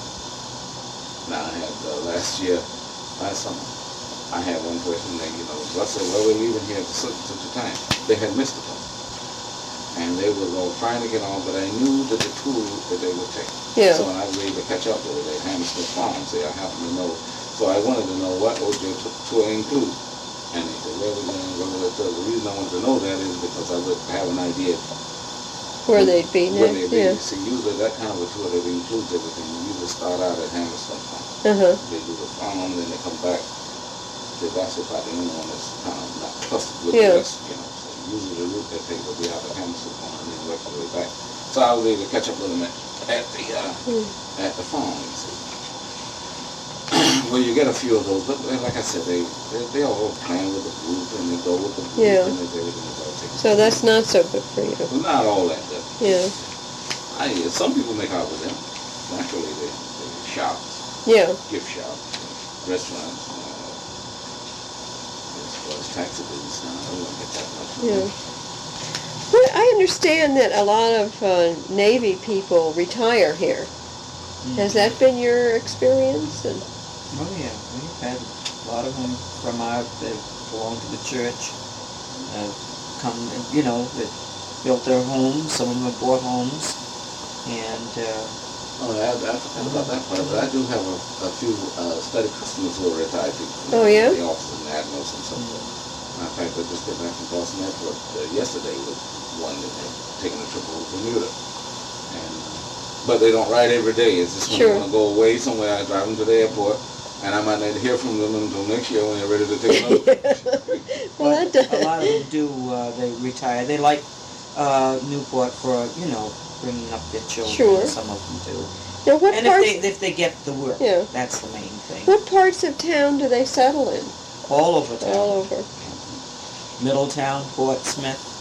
A lot of them have bought in Middletown and Portsmouth. Yeah, there are. Yeah. Yeah. What was it like on a Friday or Saturday night on Thames Street when the fleet was in? I guess it was busy.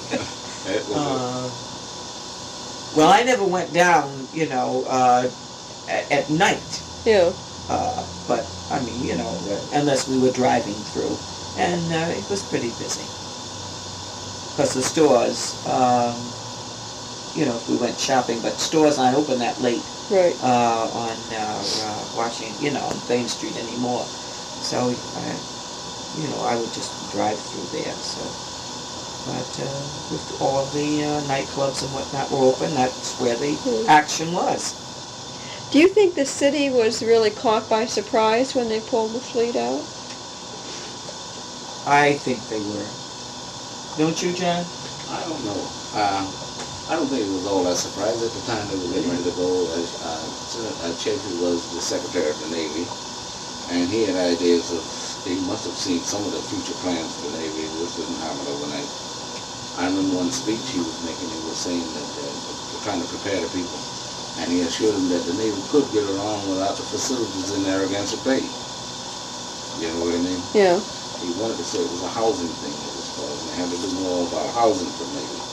And I think he warned the people that don't think the Navy can't get along without the facilities in Narragansett Bay. And I kind of believe that some of the Well, some, but I have an idea. You know. But I know one fellow who had been working in personnel, he had said to me, he had asked me how things on as far as the Navy was concerned, and he said it was up in the air at that time.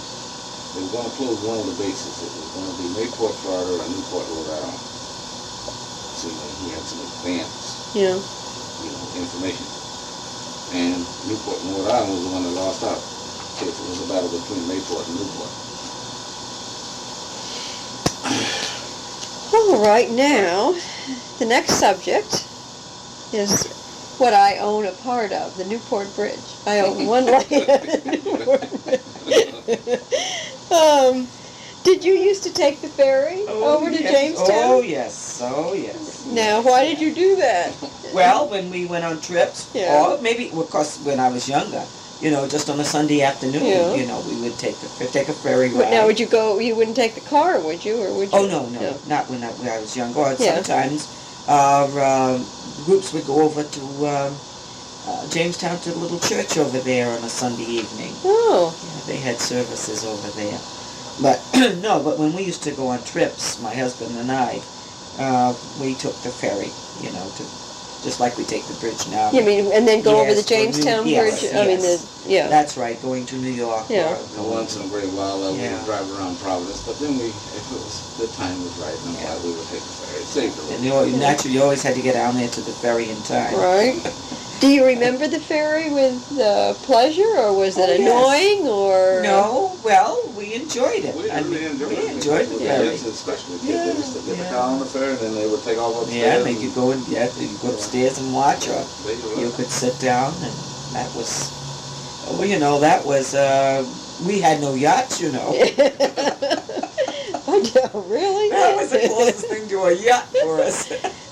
Did you have any problems with the ferry system, other than you had to be there when it was going to go? Not when I used it anyway. And a lot of problems when the festivals and all the big events. Yes, I remember. Get on the ferry. I would. It was just. Well, that was terrible. I remember waiting there for about 3 ferries to come and go before we even get on. Yeah. This is the time I was driving those people who worked for Liverpool.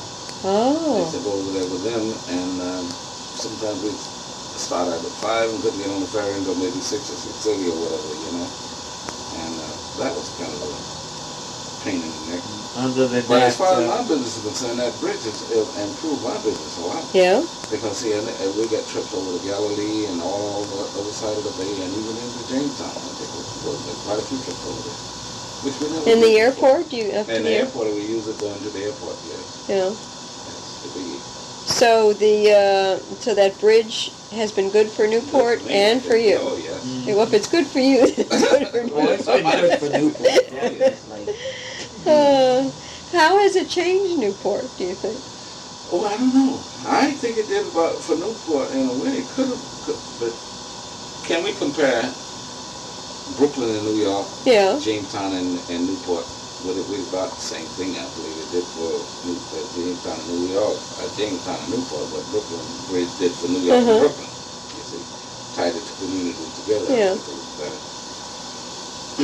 Well, I think so. But what's so interesting to me is some people will not pay that fare. I know. Some people, it's driven them to South County. Just to keep They will not take that. They will not pay that toll. Now, going to New York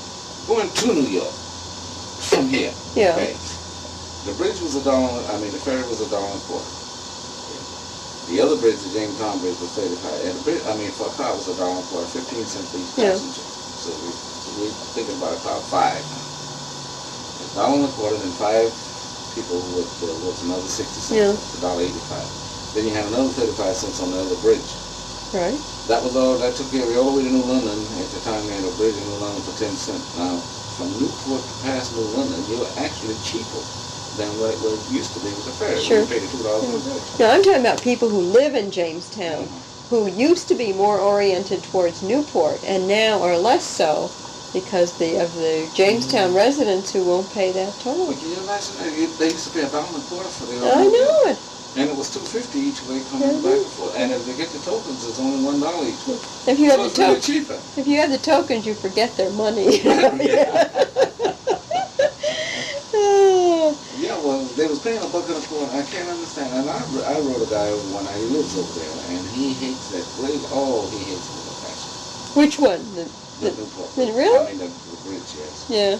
Well, when I was a kid and we would come up to, we'd come to Jamestown for the summer, the Jamestown Bridge at that time, this was about $1.75, which, in those days was a lot of money. So we would come to Jamestown and we would never go anywhere afterwards because it was too expensive to go over the bridge. We'd go by foot, as ferry passengers over at Newport. But we wouldn't bring the car because that was too expensive. So it wasn't until I was, really in my 30s that I found out about the other parts of Rhode Island. We were always a prisoner once we got here because we couldn't afford to go over that bridge. Yeah. All right, I better get on here. I'm going to be here till Monday, and you're not. Restoration and redevelopment of Newport. Is this something that you personally are interested in or paid attention to in terms of the sprucing up of the buildings? Yes, well, the restoration naturally we've been able to see, but the redevelopment also is especially in the West Broadway area. It has, we've seen what the changes have been and how it has affected a lot of people. People that own their own homes in the area, okay, but people who rented were driven out because their landlords, were able to sell those properties, and some of them renovated them first and sold them for large sums of money, and maybe some, sold them before, but there has been, so you've seen it work both ways, both good and bad. Yeah. Yes, the ways that it probably has worked good is for maybe the elderly housing and the low-income housing that people have been able to move back into for those people. Yeah.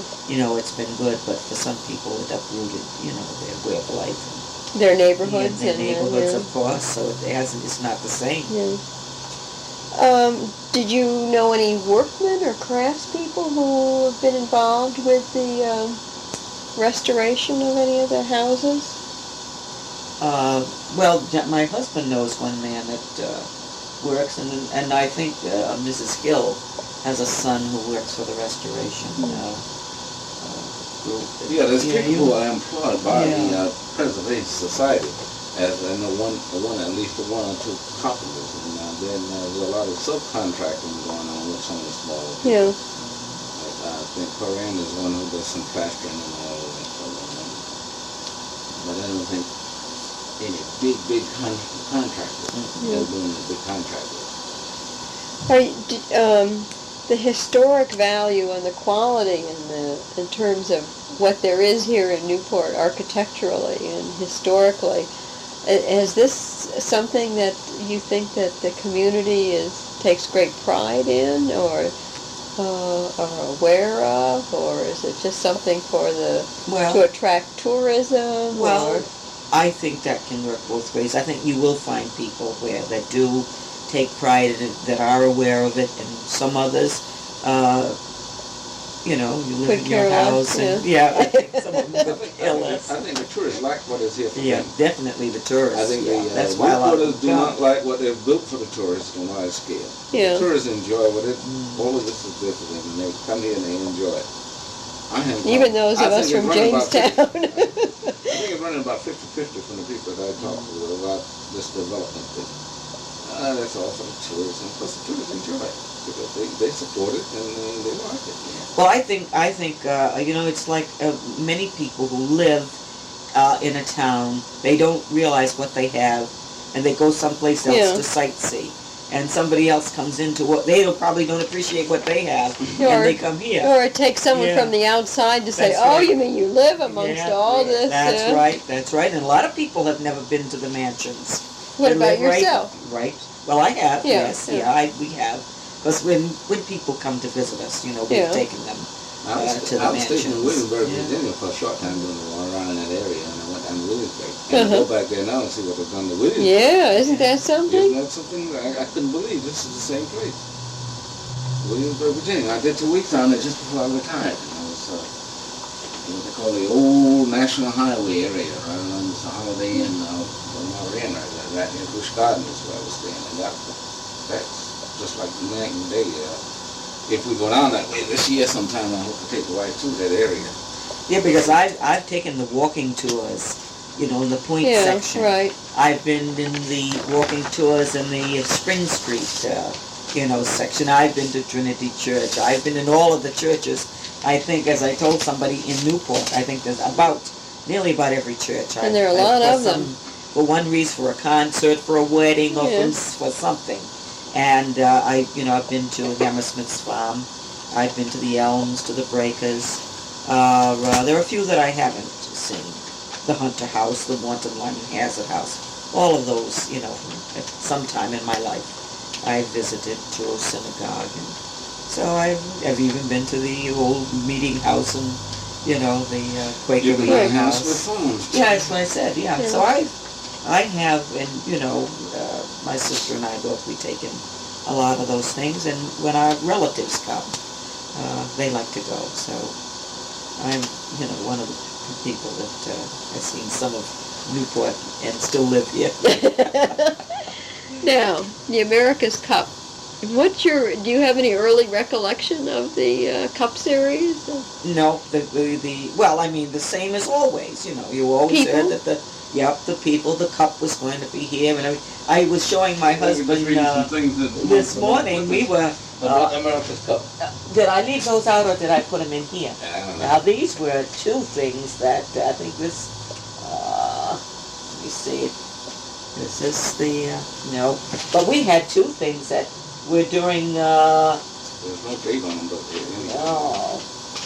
But anyway, I mean, the cup is something that, you know, Did the cup affect you personally at all in any way? well, I was sorry to see that we lost the cup, naturally, being a part of Well, some Newport. people are so put off by the New Yeah. York Yacht Club and their attitude that they were almost glad to see it go. Yeah, I've heard a lot of people say that, and on my job, they were, you know, they were not rooting for us. But when we lost, a lot of them, you know, were pretty sad. What was the main contribution to Newport, do you think, of having the series here? Economics. For some, It seems to always come down to that. always, sure. And for the wealthy people, Yeah. a good time. Sure. Sure, I mean, this was a place to come, you know, to meet. They all had a great time, but for, you know, the people like in my husband's business, it meant, you know, the almighty dollar that everybody needs to survive, and for the restaurants and for the hotel people. There's my cousin, the mayor, there. Oh, yeah.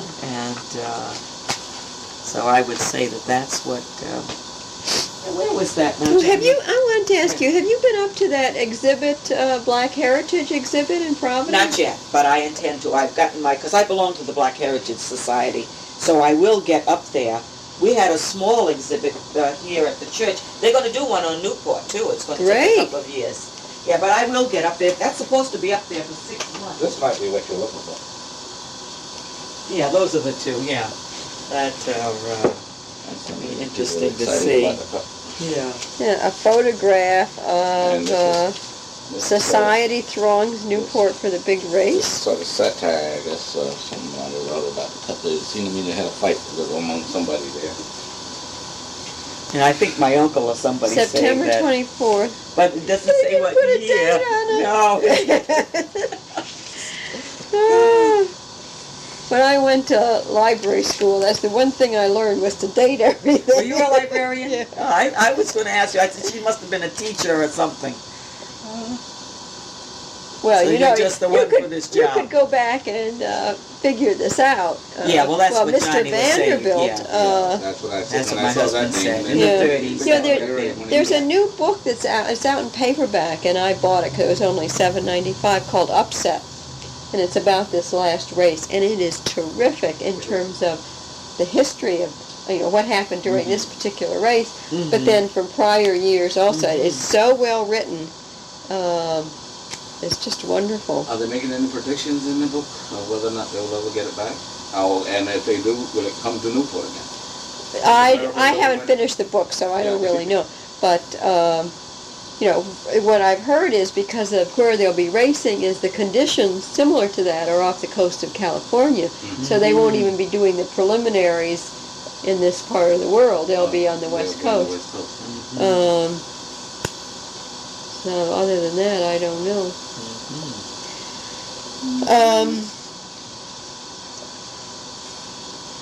So where are we?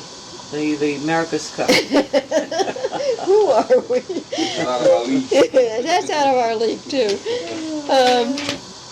That's it in terms of the topics are concerned. And well, I think I'm so glad you were here, Mr. Keys. You really added a Well, lot. I thought that he might be able to. Well, I just a couple of things that when you got into my era, anything before 1942, you were here. I wasn't around, and anything related to the Navy. Well, that's just great. It's always interesting to hear another perspective. Yeah, that's true. Well, I would just like maybe to fill you in, with William H. Jackson, who was my grandfather. Now, he was the one who worked at the State House. Yes, he did, yes. But because I asked my aunt about it. Oh, good. He came to Newport as a waiter, and he worked at the Ocean House. Oh. And then after that, he worked for William K. Colville, and where he repaired stoves and made deliveries by horse and wagon for Mr. Colville's store. Huh. Which was located on Thames Street. And he worked at the State House 3 days a week. That's what it was. He went up on Tuesday, Wednesday, and Thursdays of each week until the parties changed, and that's when he lost that job. And so that was the thing I wanted to bring you up to date. Then I thought it might be interesting as part of a family that in 1980, my sister, Sarah Penna, was chosen as one of the Women of the Year by the Black Heritage Society. She and 3 other women. So I thought that might be a nice thing to know. And I have each year the George T. Downing Award is given to. Oh, I read about him. Okay. Well, He was the one who got the schools desegregated, I think. Our daughter was on a poster in Washington for the Women's Week last year. Oh, really? Washington, D.C. Oh. She was Now that was in 1978. I received the George T. Downing Award. Now, isn't he the one who got the schools desegregated? Was it George T. Downing, or was it? I did read that. Was it Dr. Van Horn, or was it George T. Downing? We'll find out. I think it was Downing. It was probably Downing. Downing was a very well-to-do businessman. Oh yes, yep. The real Secret estate, Hotel. Yes. Yeah, let's see now. Where is it here? Because I was reading that this morning. He was educated. Let's see. The city of Newport also indebted public spirit. I'm pretty sure it was him. You know what? Yes. Mr. Downing was also active and fought for a good many years the separate school system in Rhode Island. In this fight, as in many others, he had the active support, it says, of Colonel Wentworth Higginson and many. Let me see him. Yeah, so I guess he was the one. Yep. Okay. It says here that So this Downing Award, which you won in 1978, is given yearly to? Yes, it is. It's given yearly to a student, and no, that is given to an adult, and to a student is given the Dr. Wheatland Award. I have a picture here. Oh, he's the one about who introduced the X-ray. That's right. Now I have that right here. There's one of my little pictures. How did that get away from me? Don't go to library school to learn how to file things so you can find them, because it doesn't work. Well, anyway, I had a picture here somewhere, and it showed, because the year that I received it, a young man by the name of Carson received the Wheatland Award. And my sister received it the year before I did. She was one of the first to receive it. And each year, it is given. My wife is one of the last historians left in the area. I hope not. You know what's so frustrating is you get so excited and enthused about these things, and you can't find other people who feel the same way. Well, that's especially the younger one. That's just it. I have some tapes that they're priceless. Well, I enjoy them.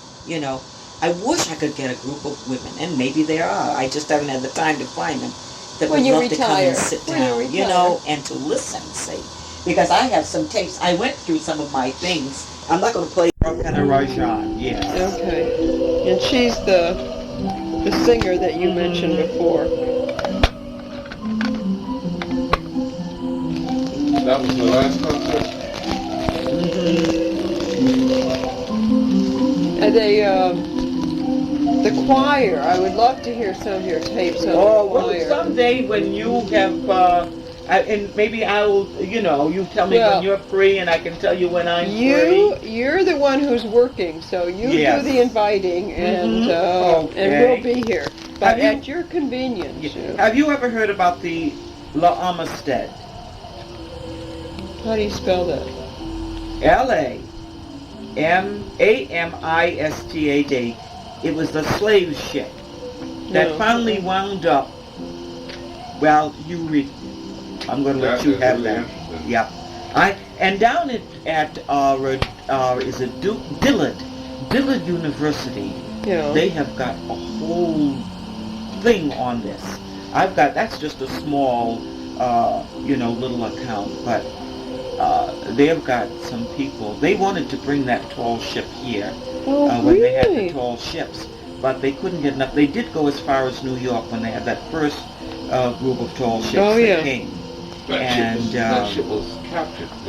Yeah, well, that is a... In 1839, 52 Africans revolted against the crew of a Cuban slave ship, La Amistad, meaning friendship in Spanish, killing all but 2 whom they kept alive to navigate. The Africans knew that returning to their homeland required sailing into the sun. At night, however, the Cubans steered northwest in the hope of reaching slave country in the U.S. For more than 2 months, La Amistad zigzagged across the Atlantic Ocean, ending up at Montauk Point, Long Island. The Africans were taken into custody, transferred to New Haven, Connecticut, and charged with murder and piracy. A series of court trials began with a group of white Easterners who became known as Friends of the Amistad, underwriting and fighting for 3 years to secure freedom for the Africans. By the time the Amistad case reached the U.S. Supreme Court, Friends of the Amistad knew that to win against the formidable pressure of Southern justices, they must have the nation's finest lawyer. They went to Boston and persuaded ex-President John Quincy Adams to take the case. He won freedom now for the Africans and the first civil rights case to reach the court. Isn't that fascinating? Isn't that fascinating? Yeah. Now, when they had the tall ships here, and I had a lot of people in the car, and I showed them the full pamphlet. Yeah. And a lot of people had never heard of this ship and didn't know anything about it. That ship should have been included in one of the tall ships. That's great. Another thing that I found fascinating in this battle book was who was it? Was it Van Horn who went back to Africa? Mm-hmm. And then they all died very shortly thereafter from disease. But he led this group back to Africa, which was very interesting. Let's see, there's one. Well, when I was in the library, Tom Brennan, who's the librarian, was helping me with finding material, and he mentioned Rowena. Is that her name? Rowena Stewart. And apparently they were in school at the same time. And he said that she is such a dynamo. Oh, she is fantastic. She is just incredible. Well, just and that anything. Let me see. Here's a speech that Let me see. Now, this was done Mother's Day, 19. We might have to get. Oh, you can be getting your things. Went to the podium. My church. You can skip a little bit of that and get into it. Because you don't have much time. Go forward just a little bit. In 1971, 10 years ago, I was your Mother's Day speaker. I had just come to this city and had just been made the director of the Martin Luther King Center. It was at that time that I spoke to you about the need for us as mothers to express to our children love. Another decade has come, and some things have to be said for age and grace and understanding and maturity. Many have heard me speak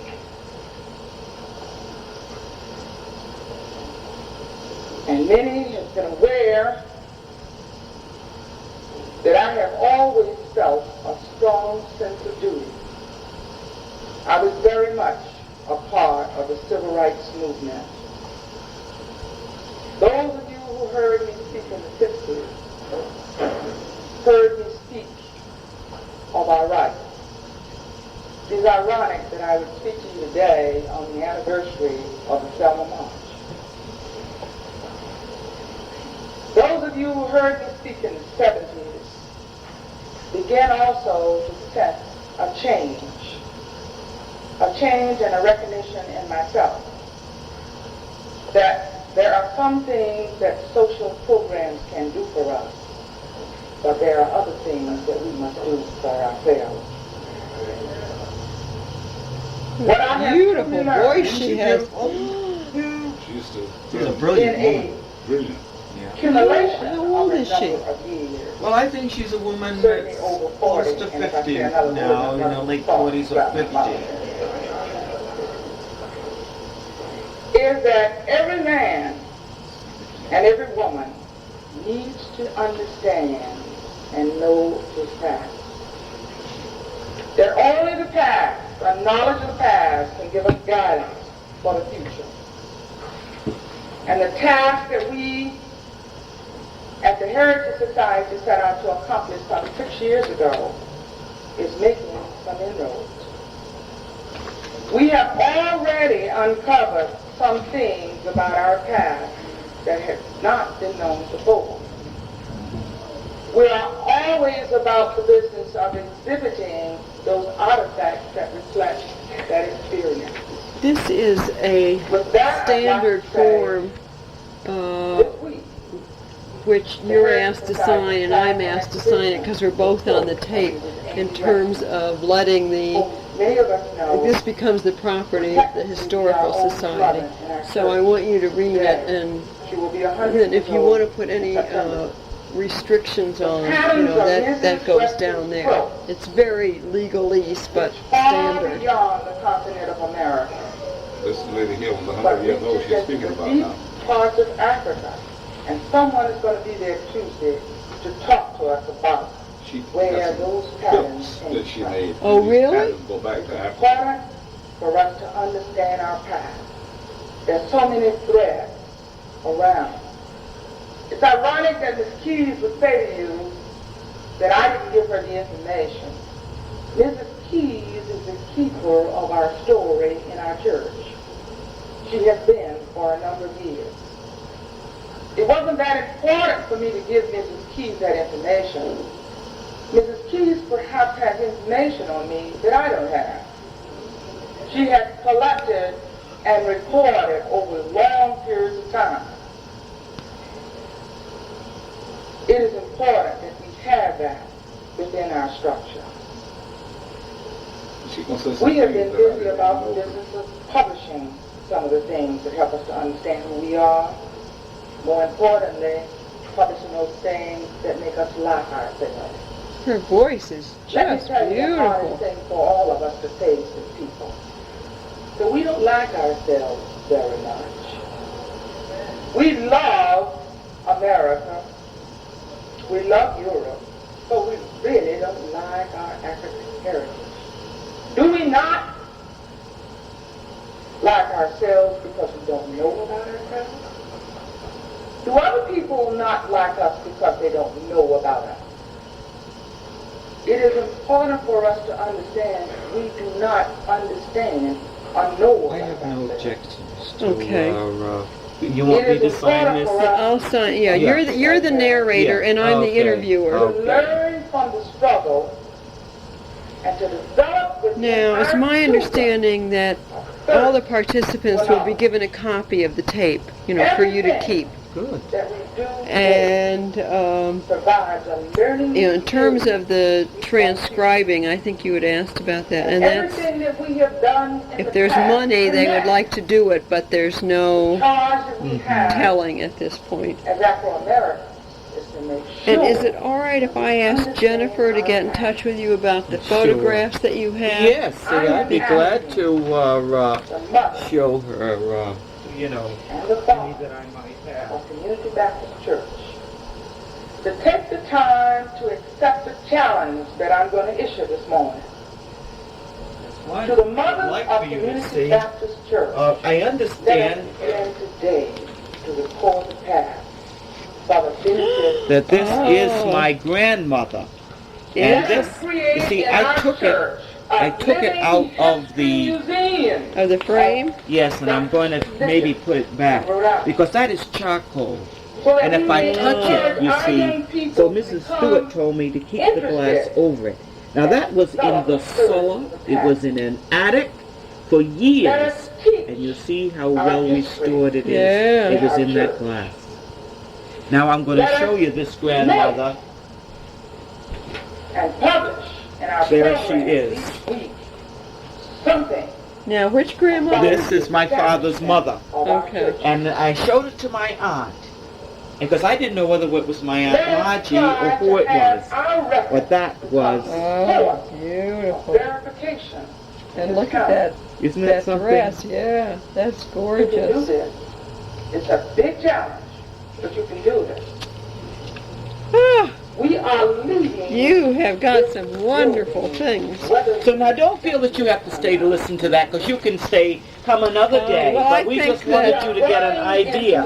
Do you know when this speech was given? It was given 1981, Mother's Day Oh, okay. of, Let us put in our plans for the she movement said, yeah, 1981 on Mother's Day. Okay. At the church, she was our Mother's Day speaker. When Community Baptist Okay, I hate to- leaves This is this really important. building, we will leave with Well, didn't you mention that she wants your tapes and things Oh, for yeah, their... she would love to have. Let us make Well, sure she's got a lot of our every stuff on single microfilm. thread of evidence. And I've given her, every time I come across something, I Yeah. give to her at the society, But the tapes, of course, she doesn't have. we will want to Yeah. have photographs of this building. All right, well, I think I will turn this off. But a bigger challenge With will many have thanks. been to have our children still going.